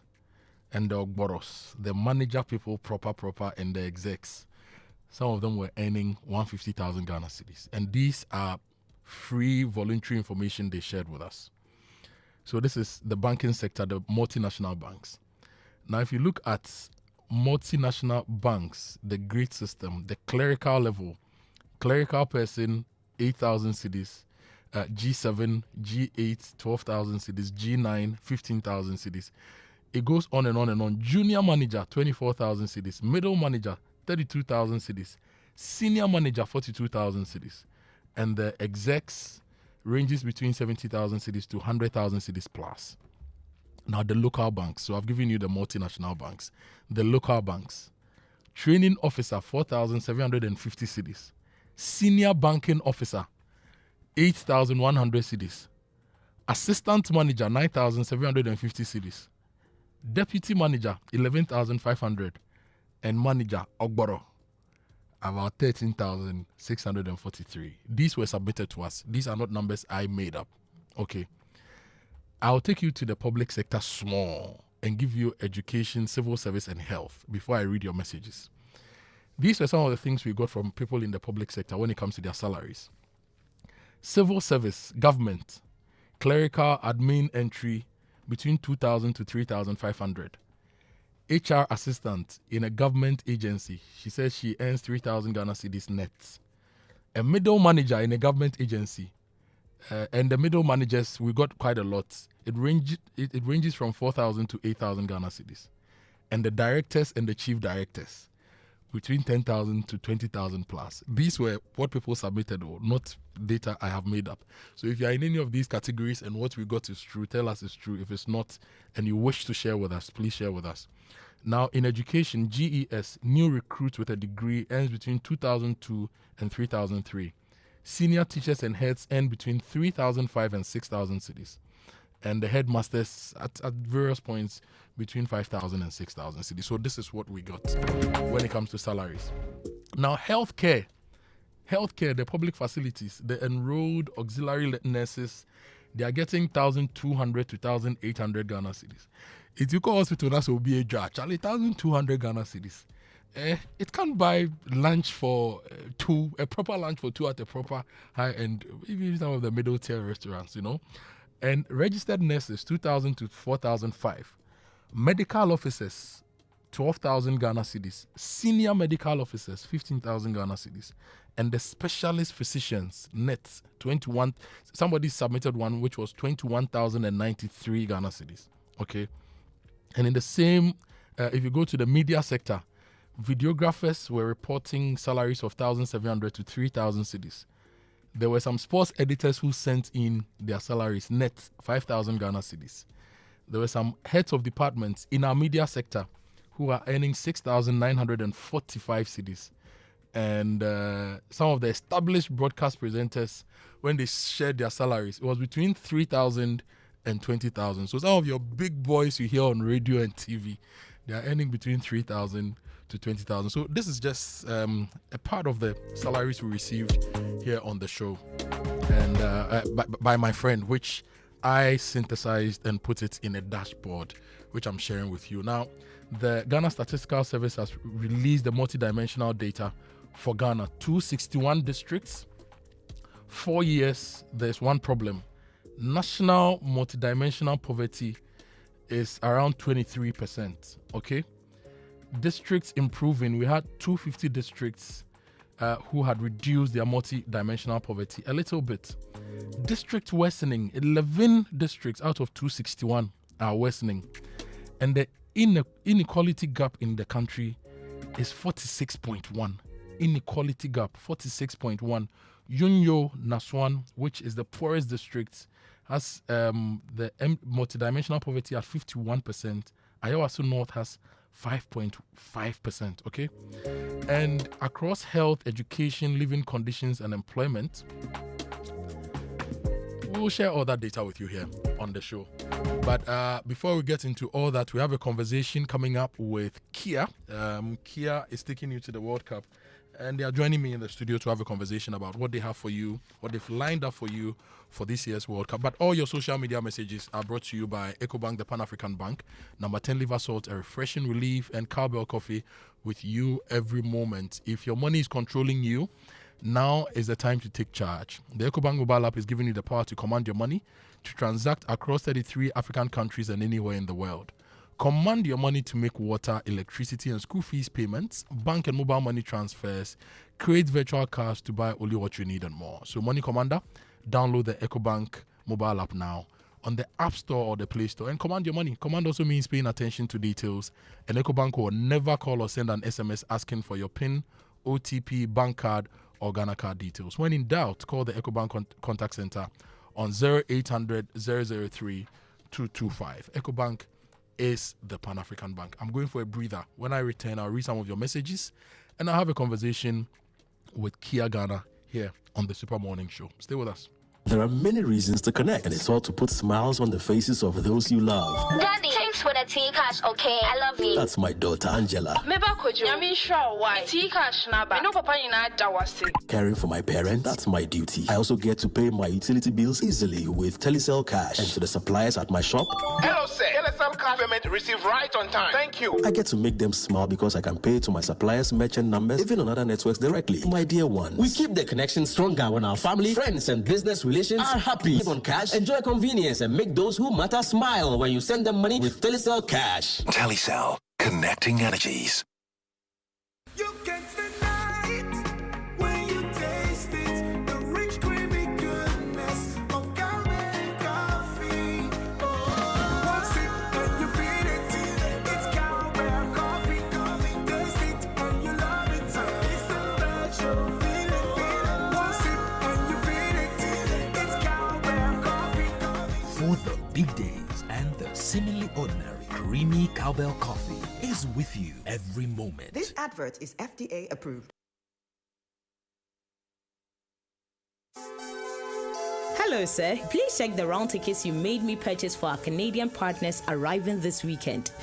Something is eating me up though. I still don't know a decent, welcoming place where we can host our guests. This is no issue at all, sir. Let me introduce you to Ghana's best kept secret when it comes to a perfect accommodation, and that is Anointed Executive Airbnb Apartment located at Bawe Zero. Anointed Executive Airbnb Apartment? Tell me more. Anointed Executive Airbnb Apartments is a destination that everyone instantly falls in love with the minute they enter.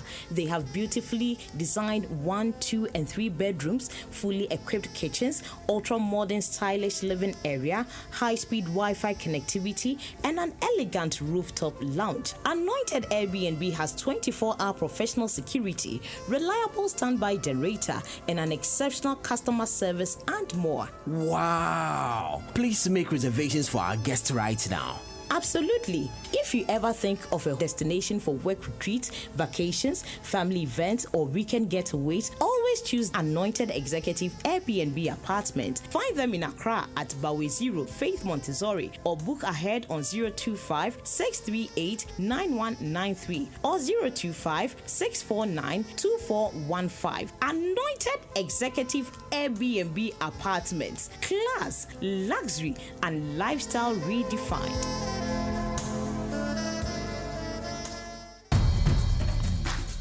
Coffee in your cup and joy on the set. The Super Morning Show is always the best bet on Joy 99.7 FM.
You are still listening to the Super Morning Show, and this morning we are talking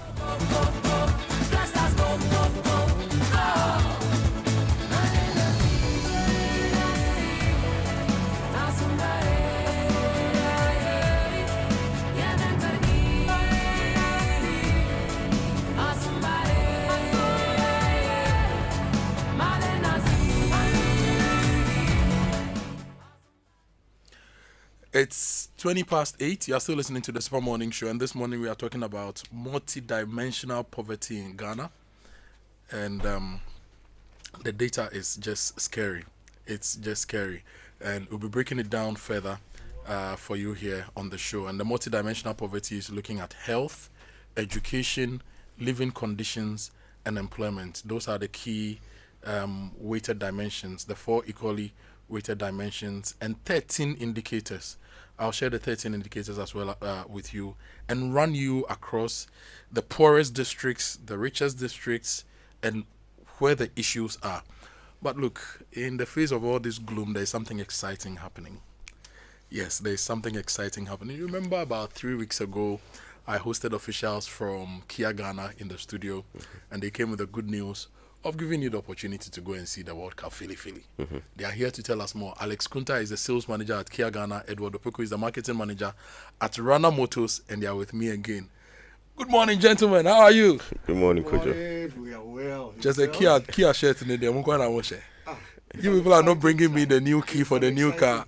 At least, if you won't give me the new car, give me the T-shirt. The packages are coming big time and very fast. So yes. Are you guys ready for the World Cup? About 30 more days to go, right? Very, very ready. We are very ready. Just about, it's less than 30 days. Mm-hmm. Yes. Yeah. And you are ready for it? Yes.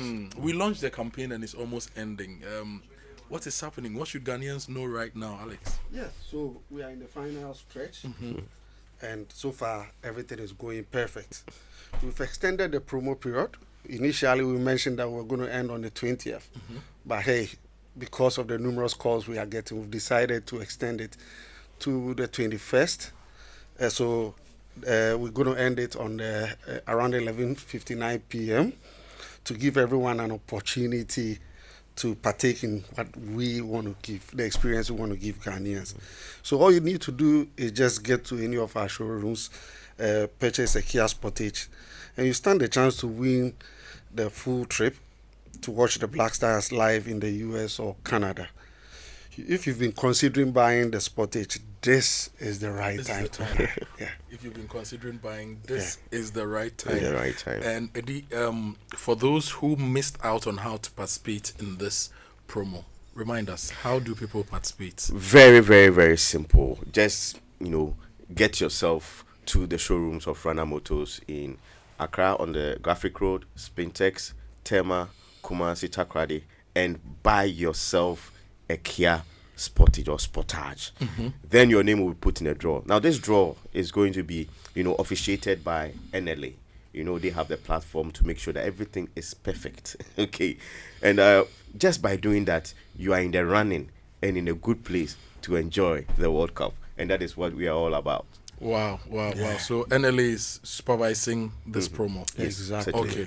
And so after the campaign, are we going to have an event to select the winners? Yes. The official draw takes place on the 22nd of May. In partnership with NLA, as Eddie mentioned, to ensure full transparency and let Ghanaians know that there's no libby kululu. No libby. We are here. We stand for legit. You understand? So we are doing this in partnership with NLA. During the period, we encourage everyone to follow the NLA social media handle because it will be live streamed for everyone to see the authenticity of the whole thing. But how will the winners be notified? Yes, so during the time of the raffle, we will do a live call to the winners. Okay. We are going to call them live and share the good news and the experience with them. After that, we would officially invite them to Rana Motors for an official presentation of the package and the experience. So that's what we plan to do. The last time I was listening to the radio, I think Kofi Ford was hosting. And people were calling in to answer questions for the radio program. Oh my wow. Charlie, some people, a bit more being. Oh my wow. It almost was. I think there was a question about who was Ghana's first ever World Cup goal scorer. We all know that is Baby Jet. Charlie, the person mentioned some name B. So the radio segment is ongoing. It's been very engaging. Anything more to add about what we've experienced? It's been exciting following. The very first time for the quiz, we were here live, and listening in and seeing how people were, immediately the lines were open, but people were in. and it was very exciting. And I want to take this opportunity to congratulate our weekly winners. So far, we have Albert, Portia, we have Foley, Elik Blim, and Michael. You know, we thank them for. Are you taking all of them to the World Cup? No, they are going to battle in the Who is Who. Okay. Okay. And when is that? I believe that is going to be this coming Thursday. Wow. Yes. Wow. Yeah. And the winner gets to go to the World Cup. And the winner will get to go to the World Cup. So, Charlie. To cheer the Black Stars. To cheer the Black Stars. To cheer the Black Stars. There's nothing interesting. I have a question for that particular Who is Who.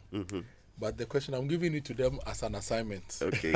How many goals have been scored at the World Cup in the past 3 editions? That is their question. They should go and do the mathematics and give us an analysis of the goals. Which goals were scored first and which goals were scored last? Is it the Black Stars or general? The General World Cup. Wow. How many goals? Yes. Oh, my. Yes. So Thursday, we'll ask them that question first. If you don't get it, we disqualify.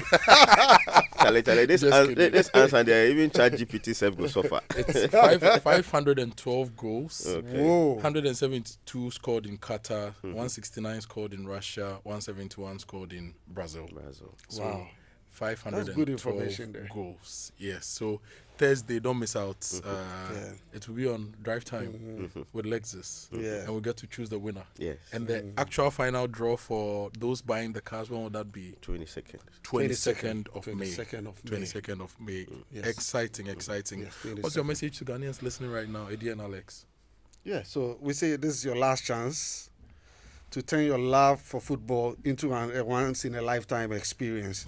Just visit any of our showrooms, Accra, Spintex, Tema, Takoradi, Kumasi, and just purchase a Kia Sportage. And once you do, you'll be automatically entered into the draw. And if you think you can't purchase now, plan your purchase future by going for a test drive. That's right. Yes. Feel it and know it. That's right. Feel it, know it. Then you smell it. You can find the money to buy. Yeah, that's it. That car will be sweet. Even inspiration, you go pick inspiration. It's a sweet car. Charlie, it's car. always good talking to you guys. Awesome But next time, if you come here without my car key or my T-shirt, I won't interview you. We have a special package for you. We have a special package. Just come to the show. If you come here without my Kia Sportage car key, 22nd, come to the showroom. 22nd, come to the showroom for the draw. And the showroom for the draw is Graphic Road. Graphic Road, our head office. Rana Motors. Yes. And you can also go to Kia Ghana, the website, to check out the vehicle. You can check it out. out. You have to check out. But we always encourage or tell our clients, pass through the showroom. Come and experience the vehicle. Yeah. We can offer test drives. We'll give you, one-on-hand experience with the vehicle. We'll come. We want you to leave with a very good impression of the vehicle. No wonder you read. Come, feel, and touch it. And experience it. What's it? Yeah. We should go to the Kia Ghana showroom and test drive the Sportage. Sure. Right? Yeah, the vehicle tema. But we won't use the motorway. We'll use the Spintex road because motorway they are saying. Alex Kunta is the sales manager at Kia Ghana. Eduardo Poko is the marketing manager at Rana Motors. Always great to talk to you guys. 22nd will be there. And this Thursday too, we'll listen to the conversation. The final quiz on Drive Time with Lexus. Guys, have a great week. And if I don't see you again, we'll meet in the US, Mexico, or Canada. Yes, to share the Black that's Stars it. on. Awesome. Yes. Great stuff. Obeti, take us away. Coffee in your cup. Enjoy on the set. The Super Morning Show is always the best bet on Joy 99.7 FM.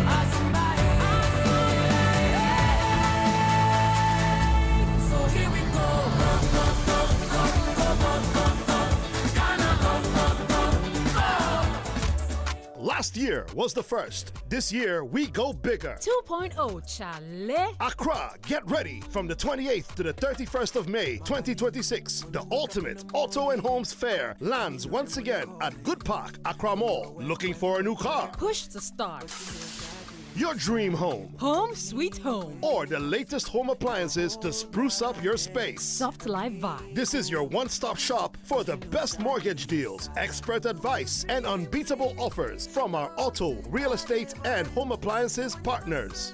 Don't just dream it. Come to Good Park from the 28th to the 31st of May 2026 and own something special. Save the date. Wheels and Homes Fair is powered by Fidelity Bank Ghana Limited. Fidelity Bank. Believe with us.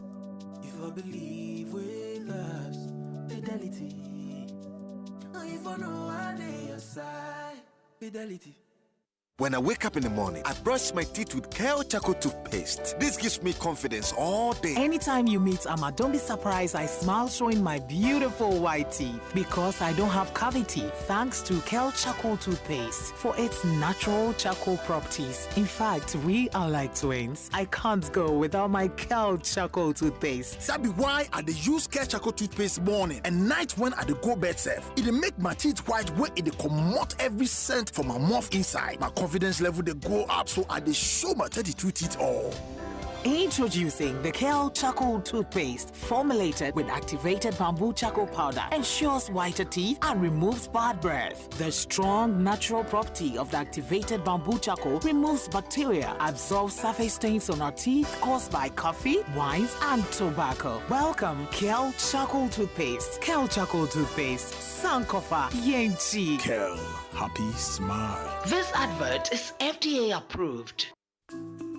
Since inception, almost 100% of Ashesi University students have found jobs, started businesses, or gone on to graduate school within 6 months of graduation. From Accra to Nairobi, London to New York, Ashesi graduates are noticed and are leading successful careers. If you dream of a rewarding life and career, an Ashesi education prepares you just for that. Learn more about applying to Ashesi at ashesi.edu.gh. Remember, admission is ongoing. One time for your mind, yo. Sack, I never bring the punch with the tea. Where my lady said, where my honey said, where my shorty said. Coffee in your cup. One Enjoy time for your on the mind. set. The Super Morning Show is always the best. On Joy 99.7 FM. Baby, the things you they do me, they make how they feel. Girl, my heart done there for you, my love not real. I promise on my honor today by your side. I go come tell your mama, say you be my wife. Cause I can be your man, and you can be my girl. I can be your man, you can be my girl. Cause I can be your man, and you can be my girl. My niggas on the block, yes, you know what time it is. Sometimes when I sit down to reminisce about the thing we be to do, girl, give me a kiss. Now we got more things to do. This be Genesis. I be you feeling it. Now I come to think of it. If you marry me, think about the benefits. Where you go get the love plus the promises. Me, I be your man. I go deliver my services. And go see you are too sweet for my comedies. If you my nigga kill beats, give me melodies. Please, if I go wrong, take apologies. I make you no boy, just make a foot the penalties. Yeah, I don't gas. That means I for you, Sakimidis. I'm a tobo coco swear, and I make you woody. But yeah, you be and come to woody body. Woody will be Kassan. Let me hear me be jealousy. Time changes. What I make a GBT. One time for your mind, make it push it up. I be you know what I mean. Make a give it up. I tell the sugar, never give it up. Make a see your tennis shop. Baby girl, show me love. One time for your mind, make it push it up. I be you know what I mean. Make a give it up. I tell the sugar, never give it up. Make a see your candy shop. Baby girl, show me love. One. Baby, the things you they do me, they make how they feel. Girl, my heart done there for you, my love not real. I promise on my honor today by your side. I go come tell your mama, say you be my wife. Cause I can be your man, and you can be my girl. I can be your man, you can be my girl. Cause I can be your man, and you can be my girl. I can be your man, you can be my girl. Say I like the way you do your dance, like the way you say my name. Especially when you're telling me you love me. And in everything you they do, you they involve me. True love is working, cause I know they feel no hurting. She know they love no flatting. No way. This is for you and always be true and even when I'm picking at random, you be the one I'll be choosing. You be my right hand one. When you know there, they feel like I'm losing. When you watching me, like the sun is scorching me. When you touching me, they make I don't sing this song. This is Sarkodie. People they tell me, make I show you, but I swear it be you. Featuring Mogis of R2Bs. If never betray you, then time say could I not make say be a school. You be my love one ten. Now time for me say that children are men. Love one ting. Do you have a salary one ting? Our salary one short. 68% of Ghanaian salaried workers cannot save every month. They can't save their salary. Charlie, this. Anyway, this message from Isaac says, Kojo, you are forgetting to quote former President J. Akufo that Ghanaian workers pretend to work and employers pretend to pay. Yeah, that is there, but I just don't think that is the case. Yes, some workers pretend to work, some employers pretend to pay. But generally, what do we want as a country? How do we build our human capacity, human resource capacity, put in place systems, checks and balances to ensure people actually deliver value? And the people who are delivering actual value to, are we paying them? That's something we need to explore. Now, Kafui says, with these salaries, corruption will continue to be the norm. This morning, this message says, good morning, Kojo. I work for a radio station here in Kumasi. I produce jingles and commercials, and I earn 3,000 Ghana cedis a month. Nana Jenim said, how do you save from 1K? 3,000 Ghana cedis as TNT, 2,000 Ghana cedis ECG, 500 cedis feeding for a month. How can I survive? Dominic says, I earn 1,500 Ghana cedis with 2 kids and a wife. No extra income. It's only God, though. Every time you have to borrow to survive. It's not easy. Debts all over. And for some, in Matayiko says that, look, Kojo, this salary issue is a ticking time bomb. I heard this disturbing issue. A hostel administrator at the main public university in Kumasi with a master's degree was earning 1,800 Ghana cedis a month. After 10 years of work, and he's resigning. Apparently, she was employed under the university's IGF as a casual worker with 1-year renewable contract for 10 years. Kojo, almost all the workers in their hostels who deal directly with students have been put under IGF with throat cutting and conditions akin to slavery. I think the Ghana Statistical Service must investigate these conditions of fixed-term work across industries in Ghana for policy intervention. This message says, Kojo, I work in a school as a bus driver. My salary is between 1,000 and 2,000 Ghana cedis. I have a wife and 3 children, and I live in an uncompleted building. I need help. This is a person in Adenta. Producers, find the number of this person for me. Adenta is my area. Maybe we can make a simple intervention in this person's life. Okay. Now, this message says, Adenta roads, we are suffering, help us. Charlie, this person probably is earning so much, so the salary is not an issue. Roads now, maybe your Tilan Cruz have been cry, Charlie. Minister, people say Adenta roads, they are suffering, we should help us. We should help them, so we are helping them.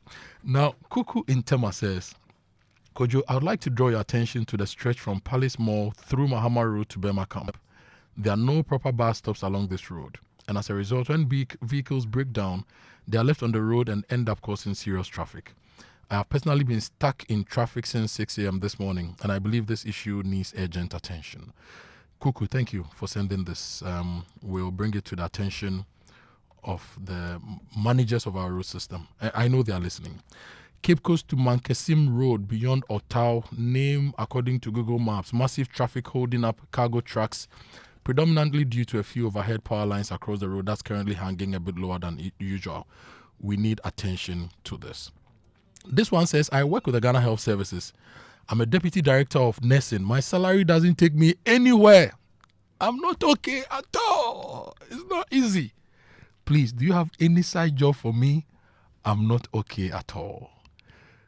We'll see if we can get you a side job. And this one says, I live in Pukwase. I work in Osu. I'm paid 3,500 Ghana cedis a month. I spend at least 2,500 cedis on fuel a month. I'm not surviving. Wow. So if we had a public transport system that works, this person could end up spending just about 500 cedis on transport and not 2,005. And then would have 3,000 cedis to spend on himself and his family. A couple more messages before I move on. I'm a private teacher, and I must say that the salary is less than 1,000 cedis. But if utility bills are down and hospital bills are also down, rent and stuffs are also down, we can't complain much. Charlie, you're a private teacher, but the message, I'm not getting it. Yeah, I'm not. Okay. Okay. Let me go to the next one. Emmanuel from Upper East Region. He says, I work at the Kantamantu clothing industry. Within the Kantamantu clothing industry, I am 22 and yet to go to tertiary, but I earn approximately 2,000 Ghana cedis a month. But rent and feeding is taking everything. I save only peanuts. Emmanuel from the Upper East Region. And so these are some of your messages on the show. There are a lot more that we will share with you here on the show. But just to give you a sense of the geography of deprivation in the country, according to the multidimensional poverty results or statistics that we have from the Ghana Statistical Service, I nearly said the Ministry of Statistics. Junjo Nasan in the Northeast region is leading, is the poorest district, 51.6%. Mamprugu Moduri, also in the Northeast region, 48%. Chereponi, Northeast region, 46%. Bumprugu Nampangduri, Northeast region, 45%. East Mamprusi, Northeast, 43%. West Mamprusi, Northeast, 42%. And all these districts, the top 6 poorest regions based on the multidimensional poverty are in the Northeast region. These are the 4 equally weighted dimensions: health, education, living conditions, and employment. So on health, nutrition, under 5 stunting, wasting, underweight, health insurance coverage. Education, school attainment, school attendance, and school lag. On living conditions, cooking, fuel, water, sanitation, electricity, assets, housing quality, overcrowding. And employment, at least 1 employee, adult, 15 plus in the household. Now, Northeast has 6 districts in the poorest in the country. How many districts are in the Northeast region? Then if you move from Northeast, you go to Sisala East in the Upper West, Nabdam in Upper East, Karachi West in Oti, and Wa East in Upper West. I don't want to go to the top 10 districts because for me it's not consequential because Amoah Tomo. Let's stay with those who are struggling. Now, if you look at the regional concentration, 8 regions are above the national MDP average, which is 23%. Northeast, the MDP is the multidimensional poverty. And I've given you the 4 weighted areas: health, education, living conditions, and employment. And I've also shared with you the 13 indicators, right? Now, Northeast region, 6 districts are above the national average, and these 6 districts are the poorest. Savannah, 6. So Northeast region is Baumia's district, to give you context. And to give you further context, Baumia was vice president for 8 years. And its region has 6 of the poorest, in fact, the top 6 poorest districts. Savannah region is John Dramani Mahama's district region. 6 districts are above the national average.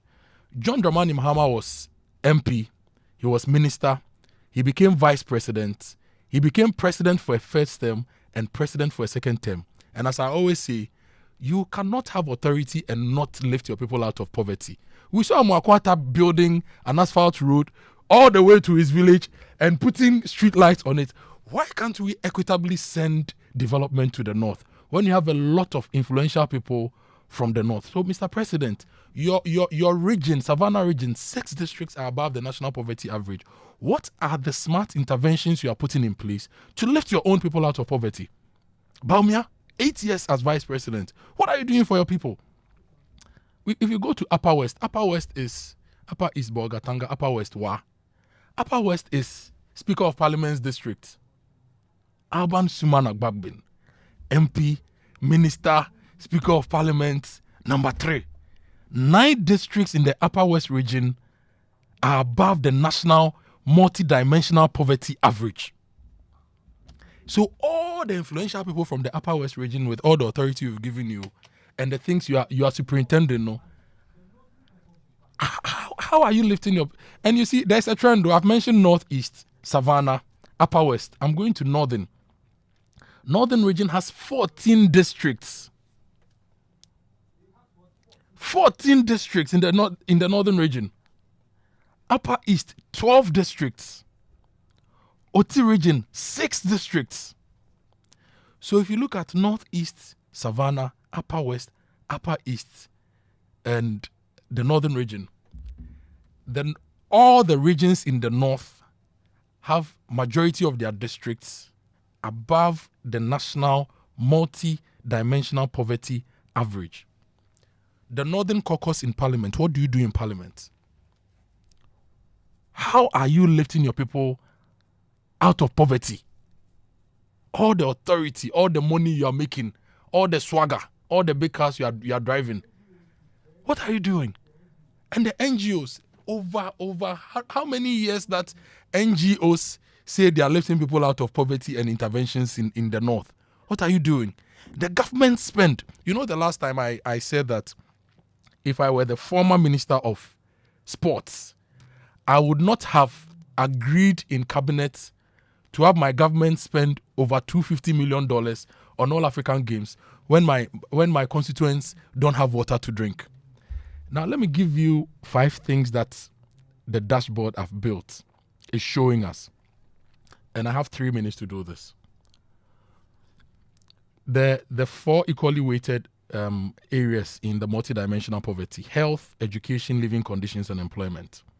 Now, on health, over 40% of Ghanaians are uncovered under the health insurance based on what the Statistical Service is saying. The previous multidimensional poverty, employment was the leading indicator. Now health is number 1. So it means that NHIS has a lot of work to do.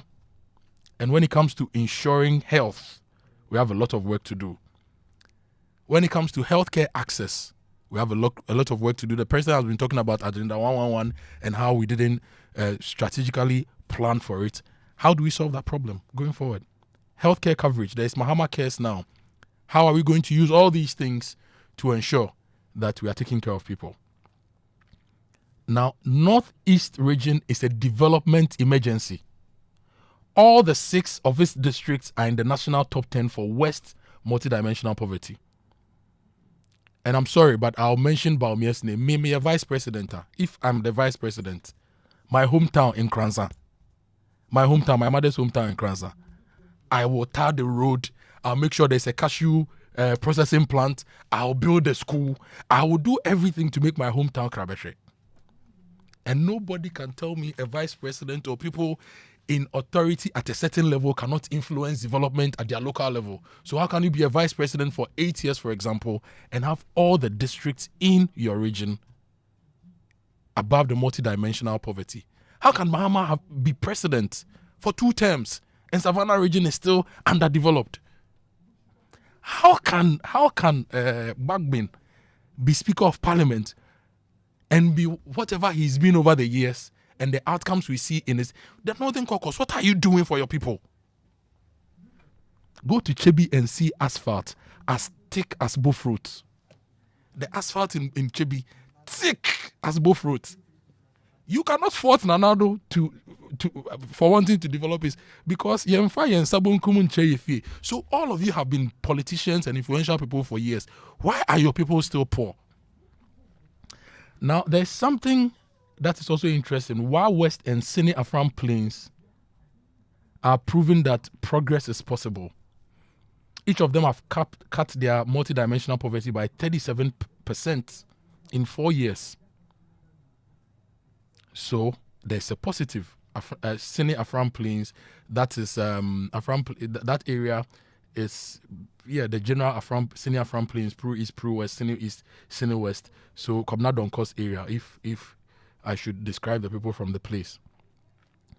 Now, one thing we've also learned from all this data is that the district assembly's common fund formula is misaligned with district reality.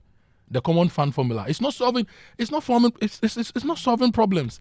It's something we need to discuss.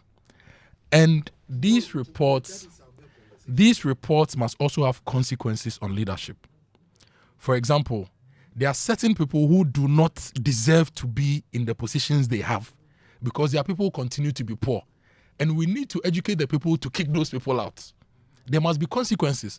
And people stealing money, corruption, and all those things, we must find them and punish them. because it is their actions that entrench the corruption on all of us and their people. Manoisi, Minkebium. Tomorrow, we'll continue this conversation. But there's something that happened yesterday when they launched the multidimensional poverty. Sammy, let me say it. You know, the Deputy Minister of Finance was there. So at the launch, he was told that 81.9% of households in his area, in his district, lack decent toilets.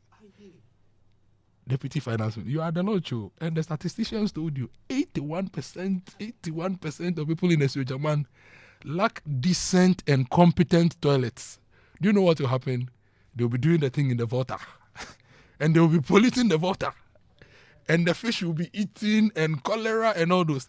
Charlie, guys, Ghana deserves better. And Opimso was 82 the second, said it last week at UPSA.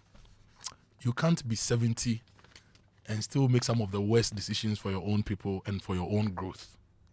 If Ghana at 70 is going to give us grief every morning, maybe you have to sell Ghana. No be Anjinisi can no be Ankope country for front name. But we cannot do that. It's our home. It's our heritage. It's our life. Ghana is our God. If you take the creator, Ghana is your God because it's your country. God first, country second. We must strive to do better for the country. We must strive to do better for Ghana. And so I'm going to leave all this here for now. Tomorrow, we will get deeper into these things. This message says, Kojo, be careful. Your development analysis linked to influential leaders is warped. You are preaching nepotism and a tunnel vision model of development. Stop it. And it's from Kojo Nto. Let me read Kojo's message again. Kojo, be careful. Your development analysis linked to influential leaders is warped. You are preaching nepotism and a tunnel vision model of development. Stop it. So people in the northern region don't have water to drink. We've been talking to our correspondents and they are drinking water from all sources. And at least, if I don't remember, we've had ministers of works and housing, ministers of road, ministers of local government, vice presidents and everything from the place. And they're supposed to manage the economy and make sure the people get water. So if I call them out that for years, they've not improved, even though the people there are their own people, and my vision and my comment is warped, I agree. I agree, Kojo. I agree. Anyway, this month, the world of finance comes to Accra. And so be part of the prestigious, this event is big. It's the ACI World Congress, the prestigious ACI World Congress. It's happening in Accra and it's delivering more than an experience.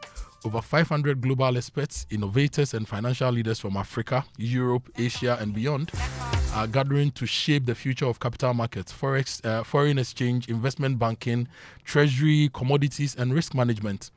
And it's proudly co-hosted by the Bank of Ghana and supported by global partners including Bloomberg, the London Stock Exchange, Ghana Stock Exchange, SGS FX and the Deutsche Group. And they are doing this through 360T. And it's happening from 21st to 22nd May 2026 at Kempinski Hotel Gold Coast City in Accra. You enjoy insightful conversations, strategic networking, Ghanaian culture, and an elegant gala night experience at the ACI World Congress Accra 2026, where global finance connects. So I can't even say that Sestepa is from Somanya, and Somanya is one of the biggest hubs of mango, and you export hundreds of millions of Ghana cedis of mango every year, which adds to our foreign exchange. But Somanya rules are bad, so I shouldn't say it. I've not said it. Anyway, now, if you are looking to source medical equipment or connect with reliable healthcare suppliers, then you need to know about this. The World Health Expo is happening in Lagos this June. You'll find over 500 exhibitors from more than 40 countries, and it's covering medical equipment, pharmaceuticals, diagnostics, and digital health. Everything you need to grow your healthcare business all in one place. From the 2nd to the 4th of June 2026 at the Landmark Center in Lagos. Entry is completely free. Register now at the worldhealthexpo.com /Lagos /visits -Lagos. Let me take it again.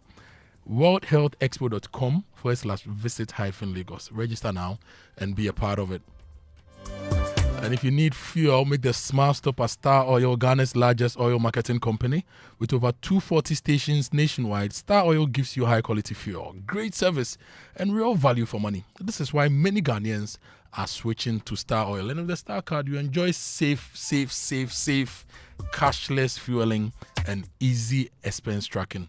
Wherever you go, choose Star Oil for your quality and affordable fuels. I'm going for a quick break. When I return, we're having a conversation about strengthening primary health care. And interestingly, health access, which is health insurance, is the leading determinant of this year's multi-dimensional poverty. And we're going to talk about strengthening primary health care through compassion and digital innovation here on the show. Stay with us. Quick break. I will be right back.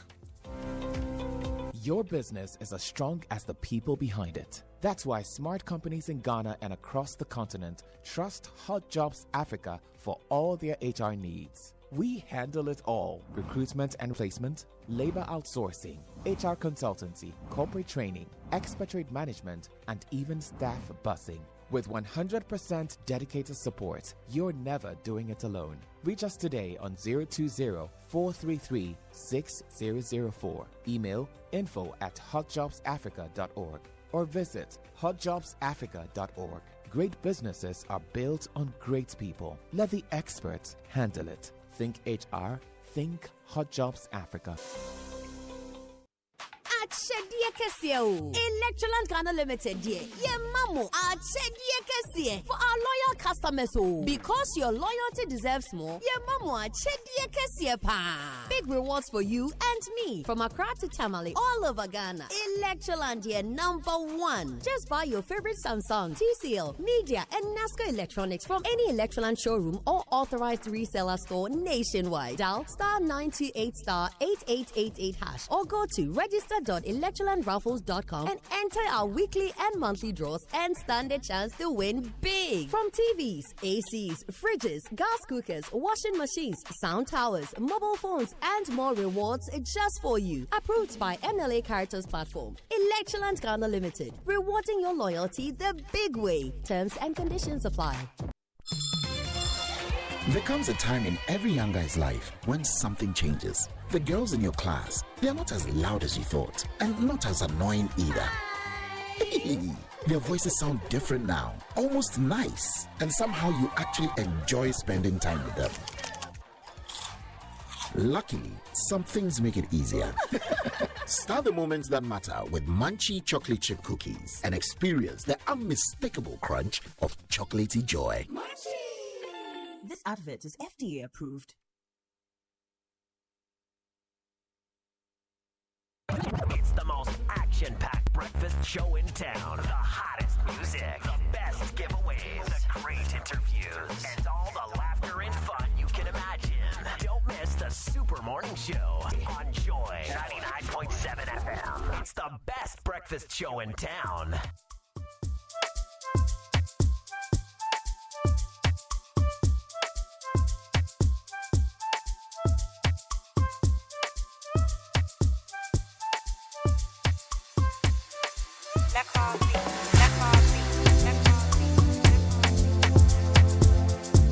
Coffee in your cup and joy on the set. The Super Morning Show is always the best bet on Joy 99.7 FM.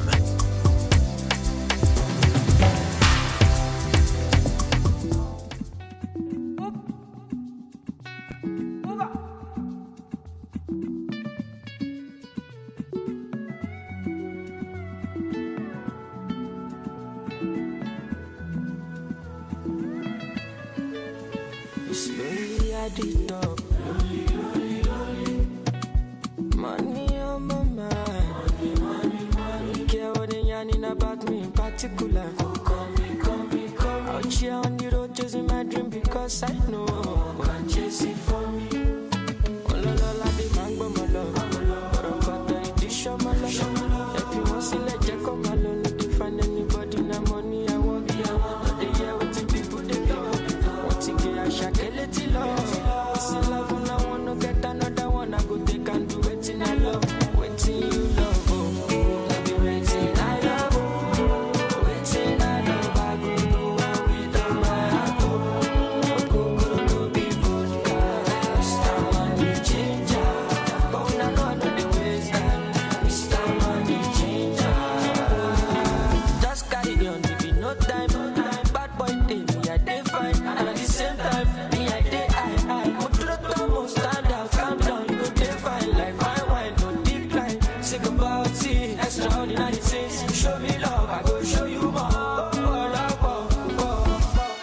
Sheshe will go sheshe. You don't take that shiggy, move for fire, yeah. Wala de mango molo, Akoto edition molo. If you want to let you come along, you find anybody the money I want. But they get what the people they do. Want to get a shot, they let it low. See love and I wanna get another one. I go take and do it in I love, waiting you love. With the Agenda 111 hospitals, I don't think it was a very prudent idea to start 111 hospitals at the same time. At least they should have been phased out. But some at foundation level, even some of them, people took the mobilization and never went to site. Yoko is going after them. What government has decided is that 35 that were almost near completion, government this year is going to put money in and continue them and complete them. And then adequate provision will be made in the next budget to clear another batch of them. But we're also inviting the faith-based organizations that run hospitals to adopt some of the hospitals that they think they can complete and bring into operation. And so that's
It's time to talk about health. As I said already, this morning, we also want to talk about strengthening primary healthcare through compassion and digital innovation. It's part of the annual general and scientific meeting of the Society of Family Physicians of Ghana, which is happening today. It's a big day for them.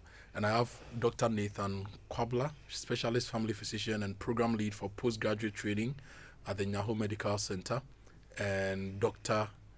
Med Susan Keteku, specialist family medicine physician, Kolebu Polyclinic Family Medicine Center. She's a fellow in training as well. So I said Dr. Nathan and Dr. Med. What's the difference? So we want to distinguish because you have PhDs that are doctors.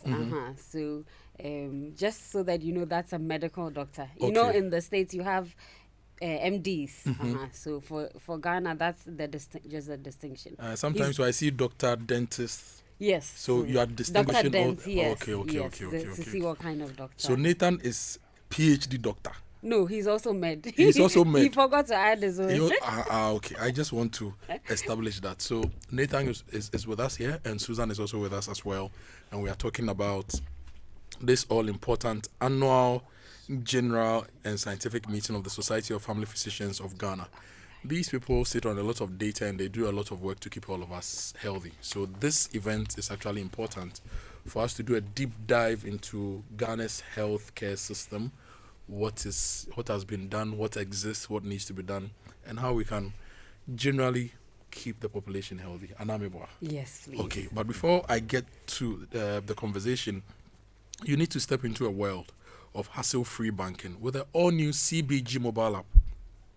This app has been designed to make you enjoy the convenience of banking anywhere and at any time. So download the new CBG mobile app on the Google Play Store or iOS App Store and experience the ease of managing your finances on a secure, smart, and user-friendly digital portal. Receive real-time alerts to stay informed about your account activity and join the digital revolution and elevate your banking experience with a new CBG mobile app. For further inquiries, you call 0302 216 000, email them, talk to us at cbg.com.gh, or visit any of their social media handles on Facebook, Instagram, and X. Terms and conditions apply. CBG, we stand with you. And give your children Milo. If you need to make decisions about breakfast every morning, just give them Milo, all in one. It's a great option. It's creamy, it's delicious. The kids love Milo. So take a moment and read the backpack yourself and see the important nutrients that Milo is giving your child. So keep choosing Milo all in one, not just for that special taste, but also for the nourishing goodness. Milo, energy to go further. And look, if you are looking for a house, if you want to own your own house, if you want to be a landlord like Sarkodie, talk to ABSA. Nothing beats owning your own home. ABSA knows this, which is why this 2026, they are helping you say yes to make it happen. With an ABSA mortgage, you can finance your dream home with flexible tailored solutions. Get up to 5 million Ghana cedis with 5 to 15 years to pay back on a fixed interest rate. So this 2026, say yes to your home sweet home. Visit any ABSA bank branch to apply for an ABSA mortgage today. Your story matters. ABSA. Okay, back to the doctors, Dr. Med Nathan Kwabla and Dr. Med Susan Keteku. KNUSC trained or Legon trained? Legon trained. You are Legon. Yeah. Legon, and you? I trained in Grenada, St. George's University. Grenada? Yes, in the Caribbean. It's a small island there. Very small. Yes, you can walk from one side to the other. In but one I day. hear it's beautiful. It's awesome. Wow. Good to have you. When we were in school, KNUST, one thing that made the School of Medical Sciences very popular was the fufu at the SMS. We call it SMS fufu. So if you had said you went to tech, I would have asked you about the fufu before. You should have told me when I was there in November. You should have told me earlier. I would have next time when you go, SMS fufu Ah. wasn't bad. It was great. SMS fufu and akuzi. It was great. For those on Kolebu campus, I remember the boys used to go to some place called Black Body. Black Body. Yes, that was the name of to the go chopper. And eat fufu. Yes. I see. Anyway, it's great to have you here with me in the studio. So you have the Society of Family Physicians of Ghana. When we say somebody's a family physician, what does the person do? And the society, what do you guys do? Okay, so a family physician is a specialist. In other jurisdictions, you hear them being called GP specialists. So we are trained to see people of all ages, all sexes. We don't discriminate your disease condition. We manage you from what we say from the cradle to the grave. So from newborns all the way to very old people. I'm looking at older adults, that's geriatrics. We also look at you in a comprehensive fashion. So it's not just about the diagnosis, not the malaria or the hypertension, but what are the psychological issues? What are the social issues? We take care of you in context of the family or the community that you are in. So in a nutshell, that's basically it. Now, the Society of Family Physicians of Ghana is a society for the family physicians, just like the Ghana Bar Association, for example, is for lawyers. Yes. And you have your annual general and scientific meeting coming up. Tell me about it, Nathan. All right, great. So our annual general and scientific meeting is coming up. Starts actually on Thursday, on the 24th, on the 21st, going all the way to Sunday. Today is actually today the 19th is actually World Family Doctor Day. Okay. So for all family physicians across the world, and we are celebrating that today. And at our annual general scientific meeting, we are going to be the time where we come together to look at various aspects of our care. This year, we are looking at strengthening primary care through compassion and digital innovations. And we are going to have various sessions where, as family physicians, are going to learn, we're going to share ideas, we are going to train each other, and then also, have some time to also relax as well. After you have a long dinner, year, right? we have a dinner and we have a wonderful trip. Yeah. So there are going to be scientific sessions, there are going to be workshops, there are going to be continuous professional development sessions, as well as the dinner and then the trips. How many members do you have in your society? I believe currently we are over 500. 500. Yes. Is that enough for the Republic of Ghana? It's definitely not enough, but we are definitely building. We have more family physicians being trained as the years go on. Different institutions are becoming training centers so that we can have more family physicians. Our goal is that we want to have a family physician in every district, every corner of this country, so that they can people of Ghana can get that good quality care that we provide. What are some of the common conditions that you guys are managing at the primary care level as family physicians?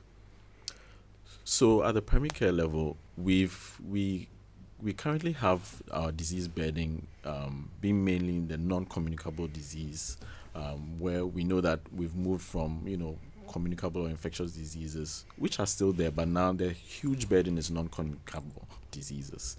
Mainly we are talking about hypertension, we are talking about diabetes, high cholesterol, cancers, asthma, and in urban Accra we see about 30% of the adult population having hypertension, and these people go on to have various complications like strokes, a lot of kidney issues that are happening today, even in the young population, and heart attacks are also a complication from these conditions that we deal with.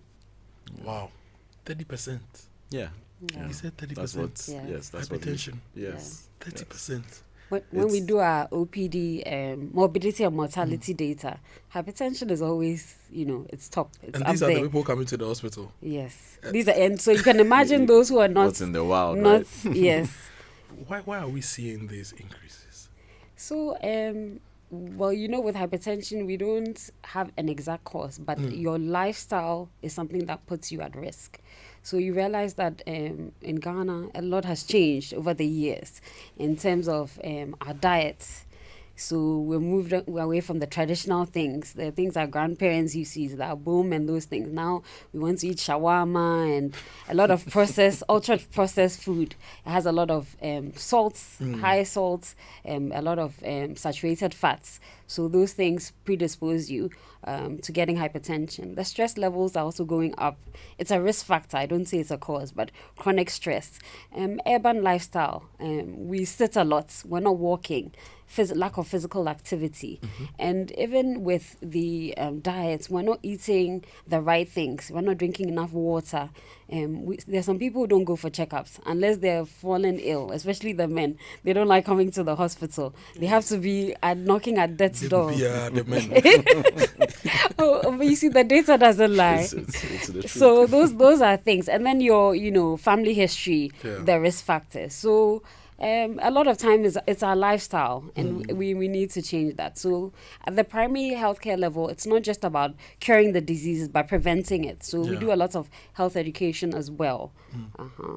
Now, you just mentioned the men, and I think we need to stay there a little bit. This morning, I heard on the 6 a.m. news from Kumasi, I think, was it the regional health director or the Konvanochi, saying that 1.6 or so 1.7% of the mortalities they were recording was hypertension. Yes. And I also heard a different doctor saying that even though hypertension is on the increase, the men seem to be like the patient count. The men seem to be in the majority. What have we been doing wrong that we've seen that we must change immediately?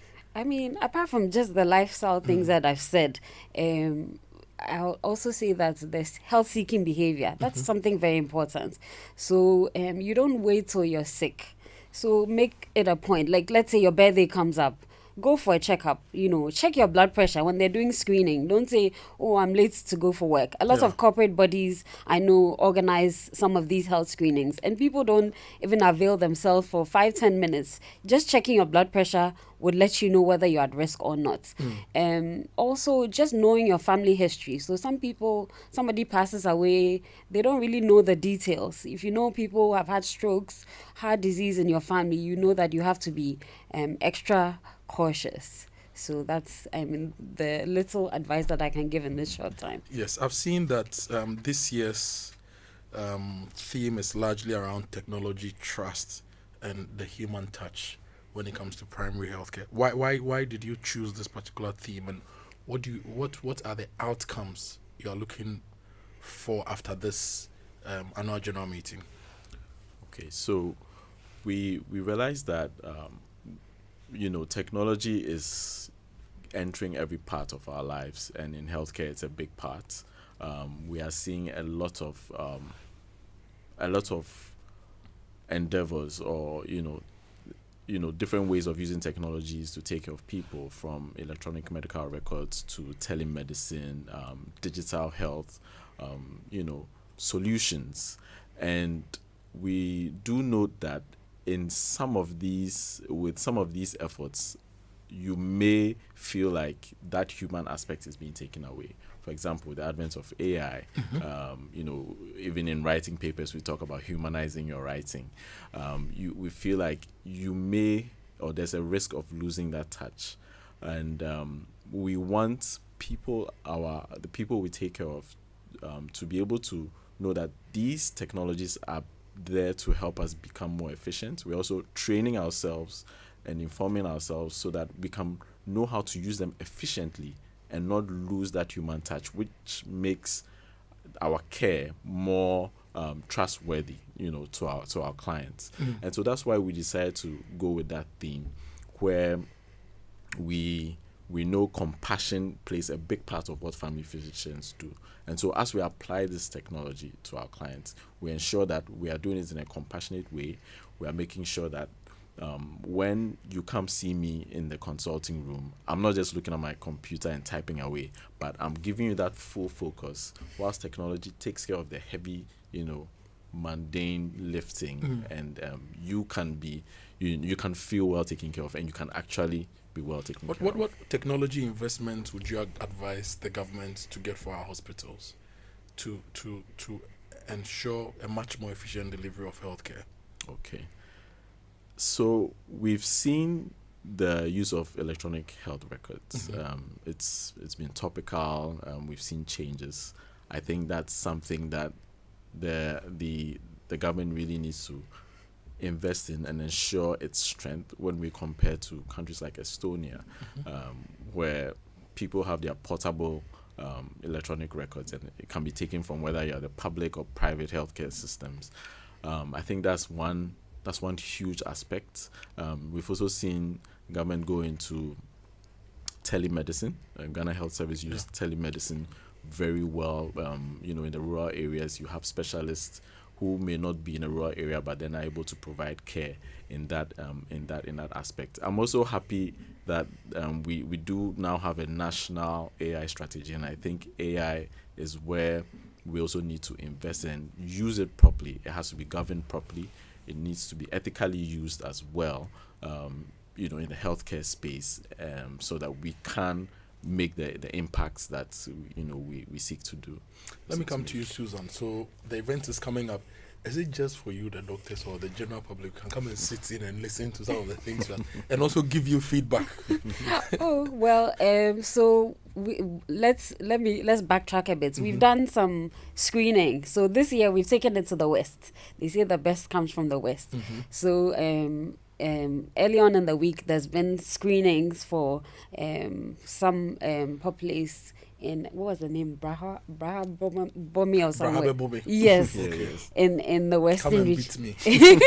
Yes, so we did screening for them. But in terms of the World Family Doctor Day, at various facilities where you have family physicians, where we have health talks. So currently, Kolevu, Konfanoche, Tamale Teaching Hospital, other district hospitals, St. Dominic's that have family physicians, there is some education going on, currently. In terms of our AGM, there is a component where it's open to the public. If you're in the Western region, it's at Western Serene. So you can always, walk in and participate. There's also a virtual component because we're talking about technology, it's hybrid. So the links are available. It's not just for family physicians. We have other colleagues who can join in and also participate and learn from us as well. So, Dr. Med Nathan Kwabla and Dr. Med Susan Ketiku, Mr. Journalist.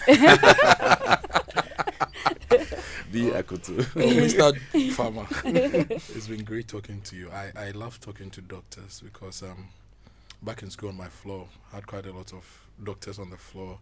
A lot of my friends are actually doctors, and I see your challenges on a daily. We talk about your challenges and also the impact, and I'm like, maybe we need to do better. Not maybe, we actually need to do better for your industry. So I like that the society is getting together for this. And when you finish everything, whatever communique you put out, let's have it, so that if there's a conversation to be had about improving certain aspects of our healthcare system based on the work you've done and the data you have, we can bring it to the nation's attention and have a healthier Ghana. It's been great having you. Any final words? So over to Nathan. I don't know what to say. Well, can tell us about your partners, your sponsors, shouts to your group. Yeah, for me, I really want to give a big shout out to all family physicians. It's such it's a huge family. It's a very warm, inviting family. Being part of them, I've felt very welcome. I've felt, at home. And I want to celebrate all family physicians out there in Ghana and beyond, that let's continue to do our good work. Shout out to our president, the executive, all our trainers, the fellows, residents, specialists. It's we celebrate all of you, and let's keep up the good work. And just to end, Suffolk, our slogan is, we are always there to care. Mm-hmm. So your slogan is? Always there to care. So if we say Suffolk. Suffolk is Society of Family of Ghana. Okay. Somebody says Suffolk, but Suffolk. So Suffolk, yes. Always there to care. Suffolk, always there to care. Great. Thank you so much for joining us here in the studio. We'll go for a quick break. When we come back, we'll wrap up on the show here on Joy. Stay with us.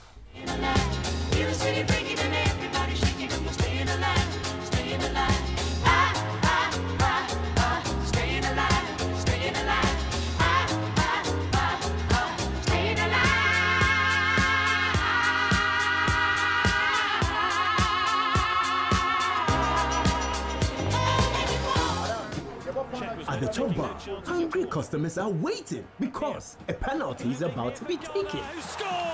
Abna has bent the jollof because she was celebrating Ghana's goal. Everything can wait because it's the FIFA World Cup 2026. Catch all 104 games live on SuperSport on DSTV from 11th June to 19th July. Reconnect from as little as 58 Ghana cedis per DSTV, your home of entertainment. Never felt this free before. I'm high and I'm getting higher. Welcome to the Joy Sports World Cup Minute with me, Daniel Cranting. The 2026 FIFA World Cup could mark the final chapter on football's grandest stage for legendary rivals Cristiano Ronaldo and Lionel Messi. The iconic duo are set to feature in their 6th World Cup tournament, having both made their debuts back in the 2006 edition. Their remarkable longevity has defined an era, and fans across the globe may be witnessing their final appearance at the competition in the 2026 FIFA World Cup. Cristiano Ronaldo already holds the record for scoring in 5 consecutive World Cups and could extend that historic run if he finds the net once again in North America. Meanwhile, Lionel Messi enters the tournament as Argentina's all-time leading scorer at the World Cup with 13 goals after inspiring Argentina to their 3rd world title at the 2022 FIFA World Cup. In the group stage draw, Portugal have been placed in Group K alongside DR Congo, Colombia and Uzbekistan. Defending champions Argentina will battle it out against Algeria, Austria and Jordan in Group J. And that's all for the Joy Sports World Cup Minute with me, Daniel Cranting.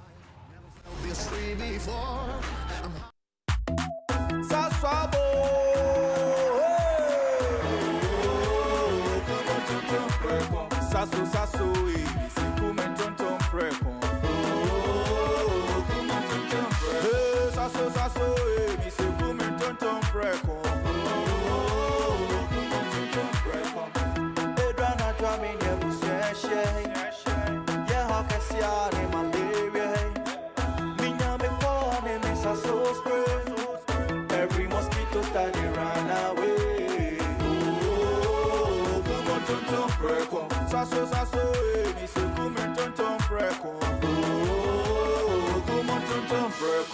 shaso kum tonton preko na ni sham ne de demonstronko. This advert is FDA approved. Every day, the grind goes on. We chase the money. We chase the jobs. But sometimes, everything can wait.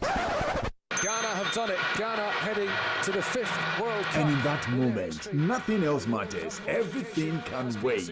FIFA World Cup time has so, and all 104 games are live on SuperSport on GoTV from 11th June to 19th July. Reconnect today from as little as 98 Ghana cedis per GoTV. Love it.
This is Lord Kenya with a song Sikampo Faneho here on the Super Morning Show.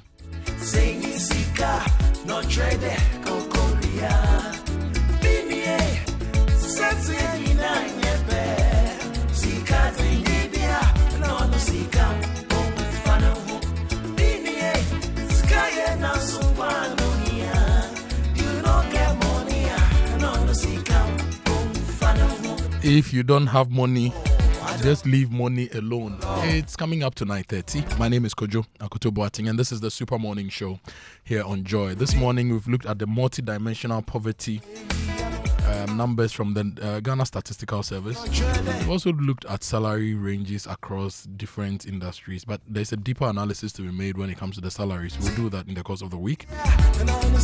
We've also touched on Agenda 111, and I just had a conversation with members of the Society of Family Physicians of Ghana on Agenda 111. The current president says that the way we tried to build hospitals across the country under Agenda 111 was not prudent.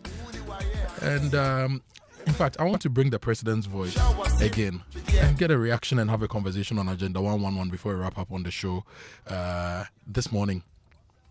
With the Agenda 111 hospitals, I don't think it was a very prudent idea to start 111 hospitals at the same time. At least they should have been phased out. But some at foundation level, even some of them, people took the mobilization and never went to site. Yoko is going after them. What government has decided is that 35 that were almost near completion, government this year is going to put money in and continue them and complete them.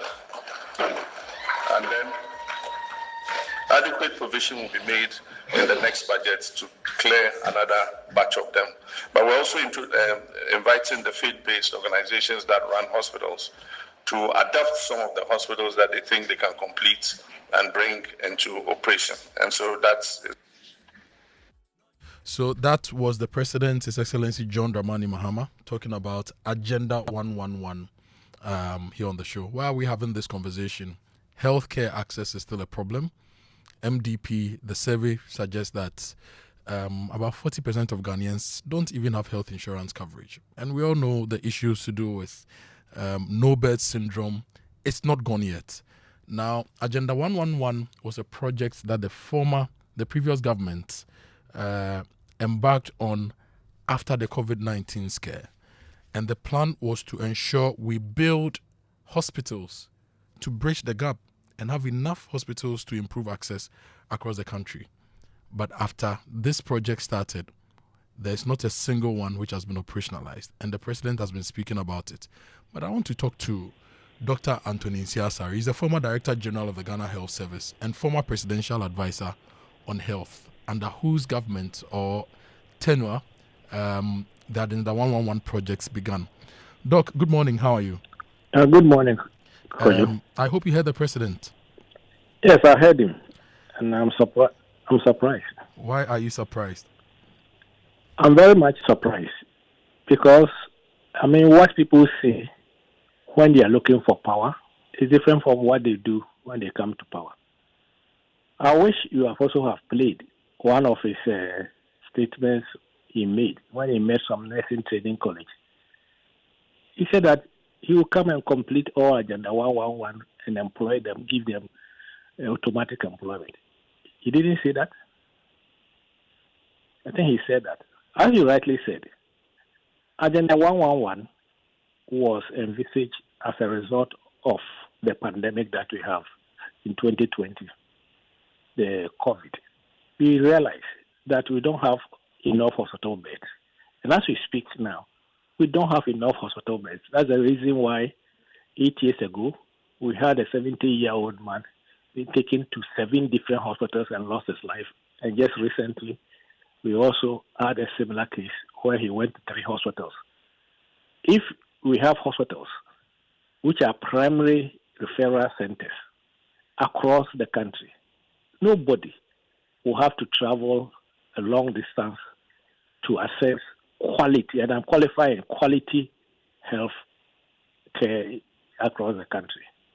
So with health insurance strengthening and then having accessible primary, that's the first referral centers across the country, which will be supporting the sub-districts where we have the health centers, polyclinics, and the maternity homes and the rest, and then the community level where we have the CHIP system.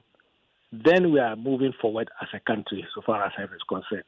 And that is one of the reasons why His Excellency Nana Danko Akufo-Addo and then His Excellency the former Vice President Dr. Mahmoud Bawumia sat together after going through the country to find out where we don't have hospitals in the district, to put up 101 district hospitals. We also look at it and realize that all the psychiatric hospitals were at the coastal level. So we put in another one psychiatric hospital at the middle belt and another one in the northern belt, which we budgeted for using the oil proceeds. I think we've heard about above budget formulary allocation, ABFA, CAPEX, which is we take 20% of CAPEX, which is about 70% of oil revenue. And also, because Agenda 1 was very dear to all the parliamentarians, both the minority and majority side, they always also give us some budgetary allocation. So I've heard people saying that there was no budgetary allocation, there was no committed funds for Agenda 111. Today, I want to tell everybody that, yes, we started Agenda 111 of $100 million equivalent. I remember that. From COVID money and also from ABFA and also budgetary allocation. So, Doc, what has happened to it? Where is that money? Doc, if they would have continued, I'm sure most of the hospitals would have finished, because we left about 30% of the hospital, which was about 70% completion. And by now, almost about 17 months since this government came, what has happened? Nothing. The sites have been abandoned and left. And those that we commissioned, the 3 we commissioned with equipment inside, and some of the equipment at the Ministry of Health warehouse are all lying there idle. That's what we do to the country? No. So for the president to come and say that Agenda 111 was not prudent, then the question I will ask, maybe he's now learning, was it prudent to also to start 157 or 200 E blocks? Was it also prudent to start, for example, putting up 24-hour markets across the country? Why doesn't he face it? Is it also prudent to abandon a 64% completed dualization of the Accra Kumasi motorway to go and then do another express road? These are the questions that I'm also asked. Yeah. Maybe you have to look at how prudent those projects are. Doc, but it shows you the priority of government. The priority of Nana Dankwa Akufo-Addo and Dr. Bawumia's government was to give quality, affordable health service to the good people of this country. There's a saying which says that health is wealth. And I will also add that there is wealth in health. The Minister of Health is saying that there are about 100,000 health professionals who are no job to do. Yeah. And until yesterday, I heard that giving financial clearance, the first time I've seen financial clearance has been given, and it was not even announced. We didn't even know how many financial clearance have been given for nurses and for other paramedicals. And I think I heard that's about 6,500 or something about. And that they want the nurses to come and do voluntary work. When Agenda 111, if completed, would have employed about 70,000 health workers and other paramedicals. That's how we do to our country. That's what we do to our revenue. Doc, can you hear me? I can hear you. Yes. So I just want to see whether I'm getting what you're saying. So one, we started Agenda 111 in 2020, right? In 2021. 2021. Two, August 2021. It was supposed to bridge the gap in healthcare access. Yes. Three, it was a priority project under Akufo-Addo's government. Thank you. Four, the Akufo-Addo government made budgetary allocation for that, and an initial $100 million equivalent was put down to begin the project. Yes. Five, if my memory serves me right, so he said that an initial amount was put down and 20% of the ABFA was also ring-fenced for this, right? Yes. And if my memory serves me right, we're supposed to complete the Agenda 111 projects in 18 months. Is that correct? That's what the contract says. That's what the contract says. So yes. If it was a priority project and initial seed money was put down and 20% of ABFA was ring-fenced and the contract said we should complete it plus budgetary allocation. Plus budgetary allocation. And the contract said we should complete it in 18 months. Yes. And you started in August 2021 and you had August 2021 till December 2024 to leave office, which was more than 18 months. One, it was a priority project. Two, seed money was available. Three, budgetary allocations were done. Money was ring-fenced for that. Why didn't we complete it before Mahama took office? And now should be a Mahama headache to find a solution to it. First, let me correct this impression. There's nothing like headache. You take assets and liabilities. We also came and took assets and liabilities of projects that they left. I've given you an example of the E school. Yes, you can propose, mine proposals, but if you also have to look at our budgetary allocations, look at how much oil is coming in and all sorts of things. Depends on the oil prices and everything. So it doesn't mean when another government comes, you abandon that project. I don't agree to that. But Doc, if I understand what ring fencing is, it means that we've put together money somewhere that we will not touch. And because it's a priority project, the money will go straight to the project and have the project delivered. Yes, if it's a priority with funding, ring fenced and everything, why didn't we finish in 18 months or even between 2021 and 2024? Yes, because we didn't then have enough funds to finish it within that fund. But we start and then we move on. Most of them reach 80-90%. Some of them, 3 of them were commissioned. And we move on, and I'm sure by now, if the good people of this country have brought us back to power, if we haven't finished Agenda 111, it will almost all of them have been finished. And secondly, there were some issues with some land acquisition. Okay. Some places, for example, there are some places in Greater Accra that we never had land. Some of them, we had a lot of problems getting the land. For example, NEMA took us up to nearly the end of or middle of 2024 before we were able to clear the people who were there to start the construction. If you go to Adesso, we encountered a lot of topographical problems. The same thing with Akoto, the same thing with Giasekan. So the projects, even at a stage, what they are talking about phased out. There are some of the contractors who were very fast and work with their own money. When we're leaving power, we have certificates up to about $100 million, which were supposed to be paid with the ABFA or the oil proceeds which came in the last quarter of the year, which moved into the first quarter of 2025. Where is that money? So if we wanted to have completed it for 17 months, I'm sure most of these projects will have been completed. Secondly, they are talking about giving it to a faith-based hospitals, as a mission hospitals, to continue the ones that they can take. The question is that who even pays the salaries of the faith-based? It's the Minister of Health. So the health of the people is a responsibility of every responsible government.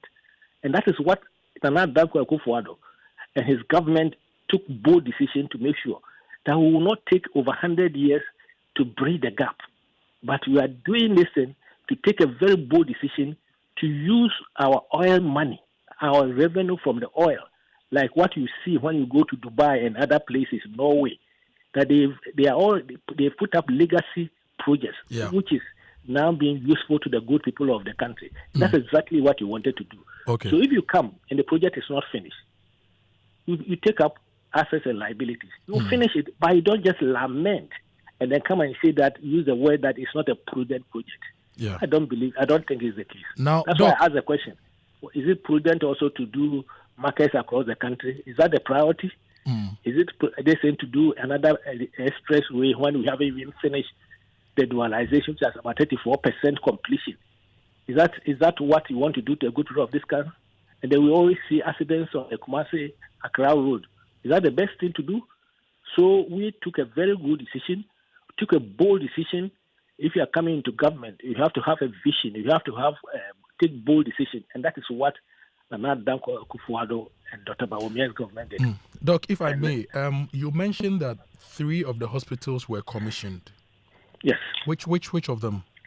Trede in Kumasi, Ofurikrom in Kumasi as well. Yes, and then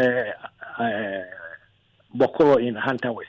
Okay. I think recently Bokoro people demonstrated. Now these 3, was it the technical commissioning, which meant that the buildings had been built, we brought machines and we've checked that everything works?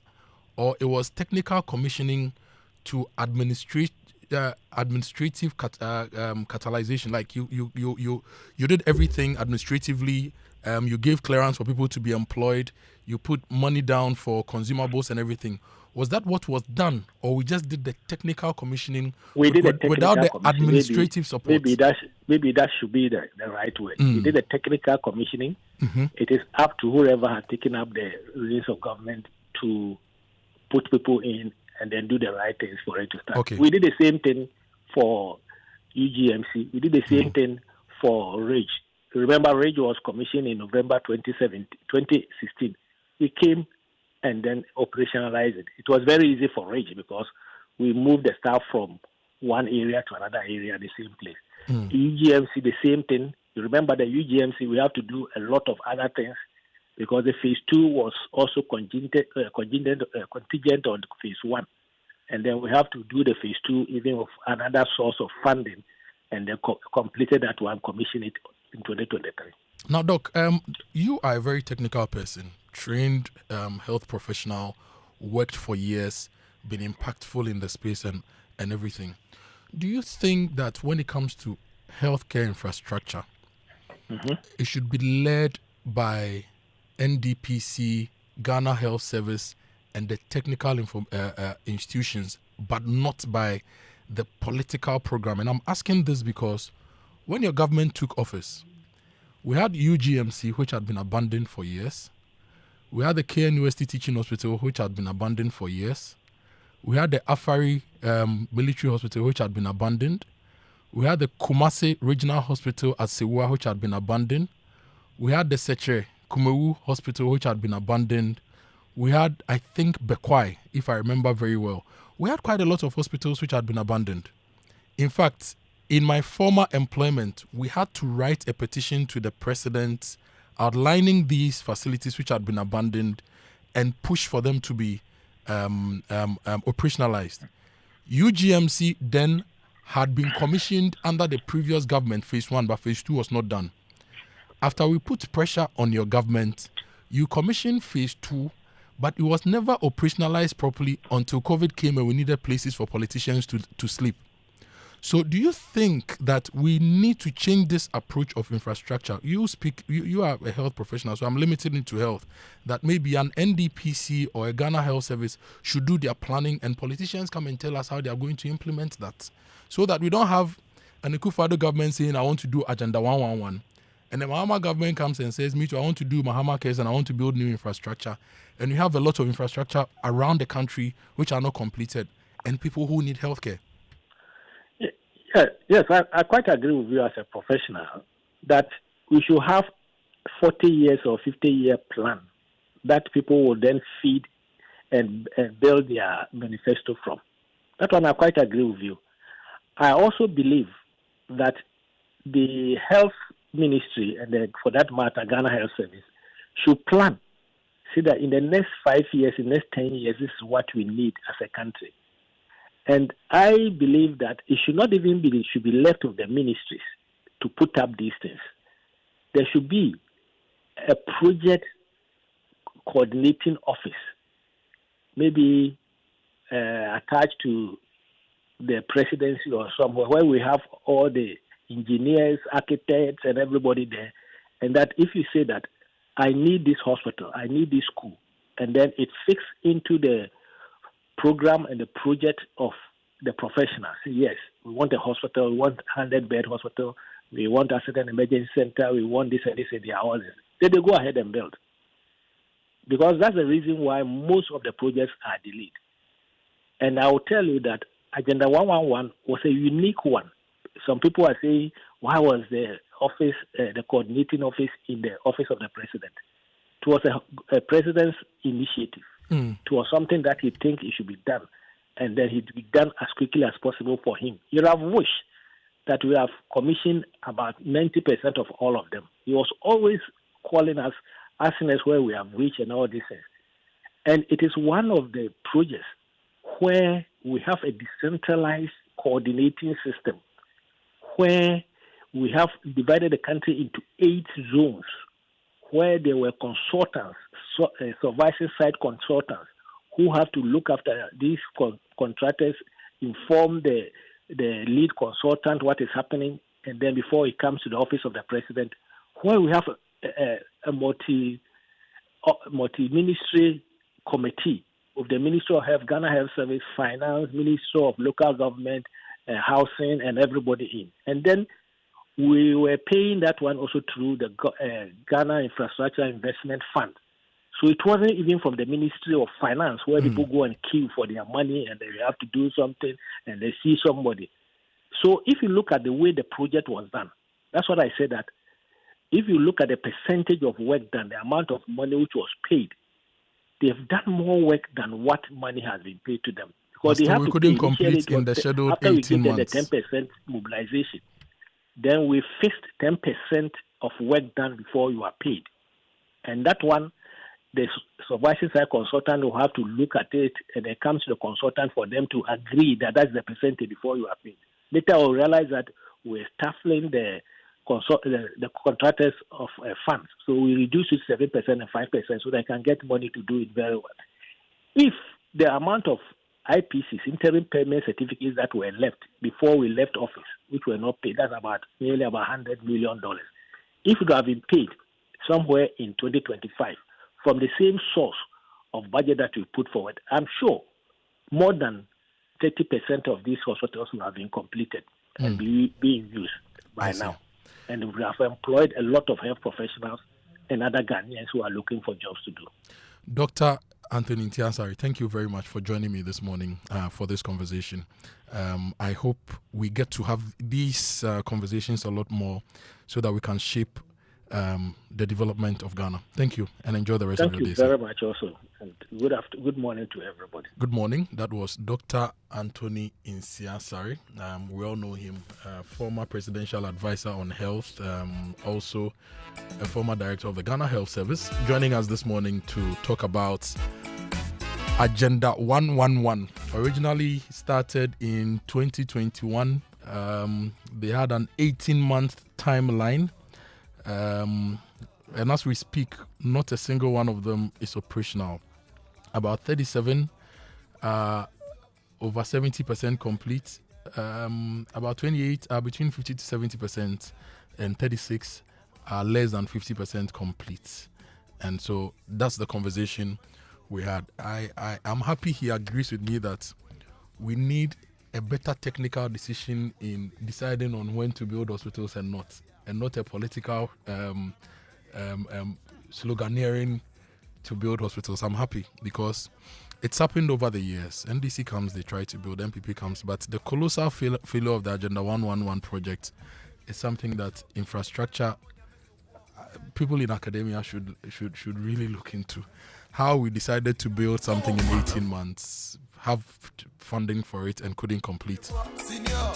It's a big problem. Anyway, we are wrapping up on the show. This is Lord Kenya Sikampon Faneho, and we are calling all Ghana supporters to travel to cheer and explore together in style.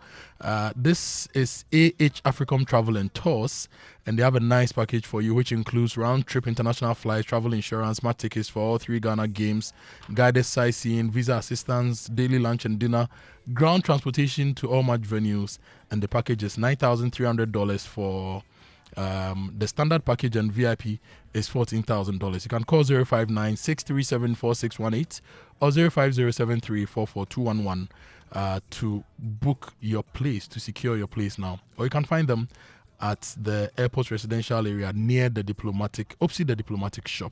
AH Africom Travel and Tours, your trusted partner for unforgettable journeys.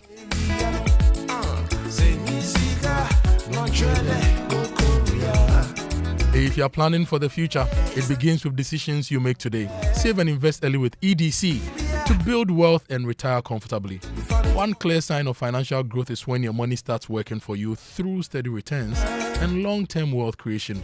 With EDC, you get professional fund management, flexible investment options, the potential for higher returns than ordinary savings, and financial security for retirement and future goals. Your financial independence is possible with EDC. Sign up today. For inquiries, call 0302 610 400 or WhatsApp 0509268414. Talk to EDC today.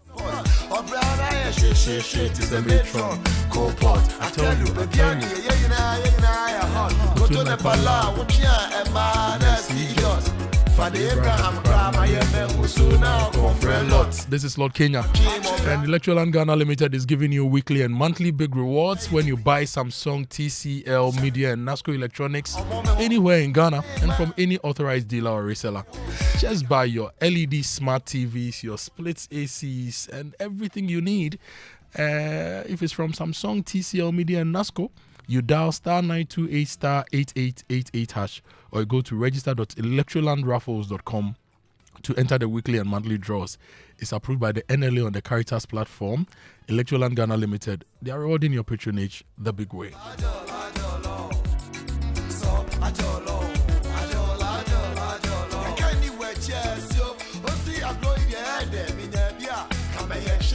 What defines the strength of a woman? Her creativity, her ability to multitask, or her leadership? Discover Obasima, Stanbic Bank's women's banking solution designed for every woman in Ghana. Enjoy business incubation, China trade opportunities, and comprehensive financial and insurance support.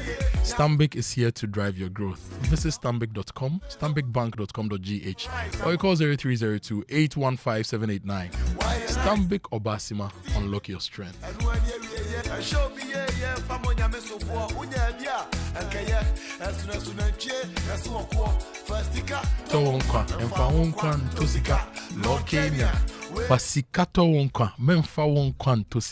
But Charlie, there is something exciting with MTN, and they are making sure you don't join any queue if you want to, enjoy great services, right?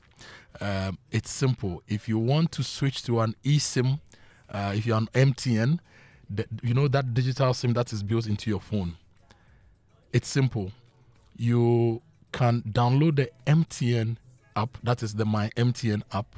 You follow the steps and you go live. It's the ultimate life hack. You don't need to go to any MTN shop or talk to anyone. So grab your phone, download the My MTN app if you haven't already, and skip the queue today.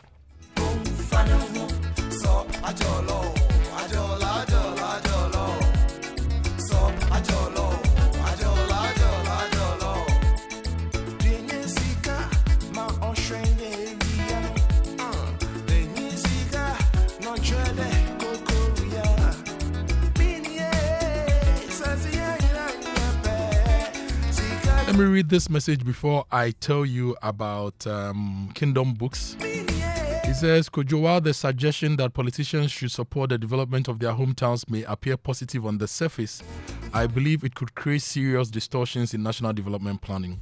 Given the current levels of political division in the country, such an approach may further deepen polarization and regional imbalances. National development should be guided primarily by data, objective needs assessment, and equitable planning principles, rather than the hometown affiliations of political leaders. Our development priorities must reflect national interest and evidence-based policy if we are to achieve balanced and sustainable progress across the country. Thank you very much, sir, for your message. But if you look at the inequality gap between the North and the South, I don't think there's any data set that suggests that people from the North, influential people from the North, leaders from the North, MPs who represent their people from the North, should do better in lobbying for projects and development for their people.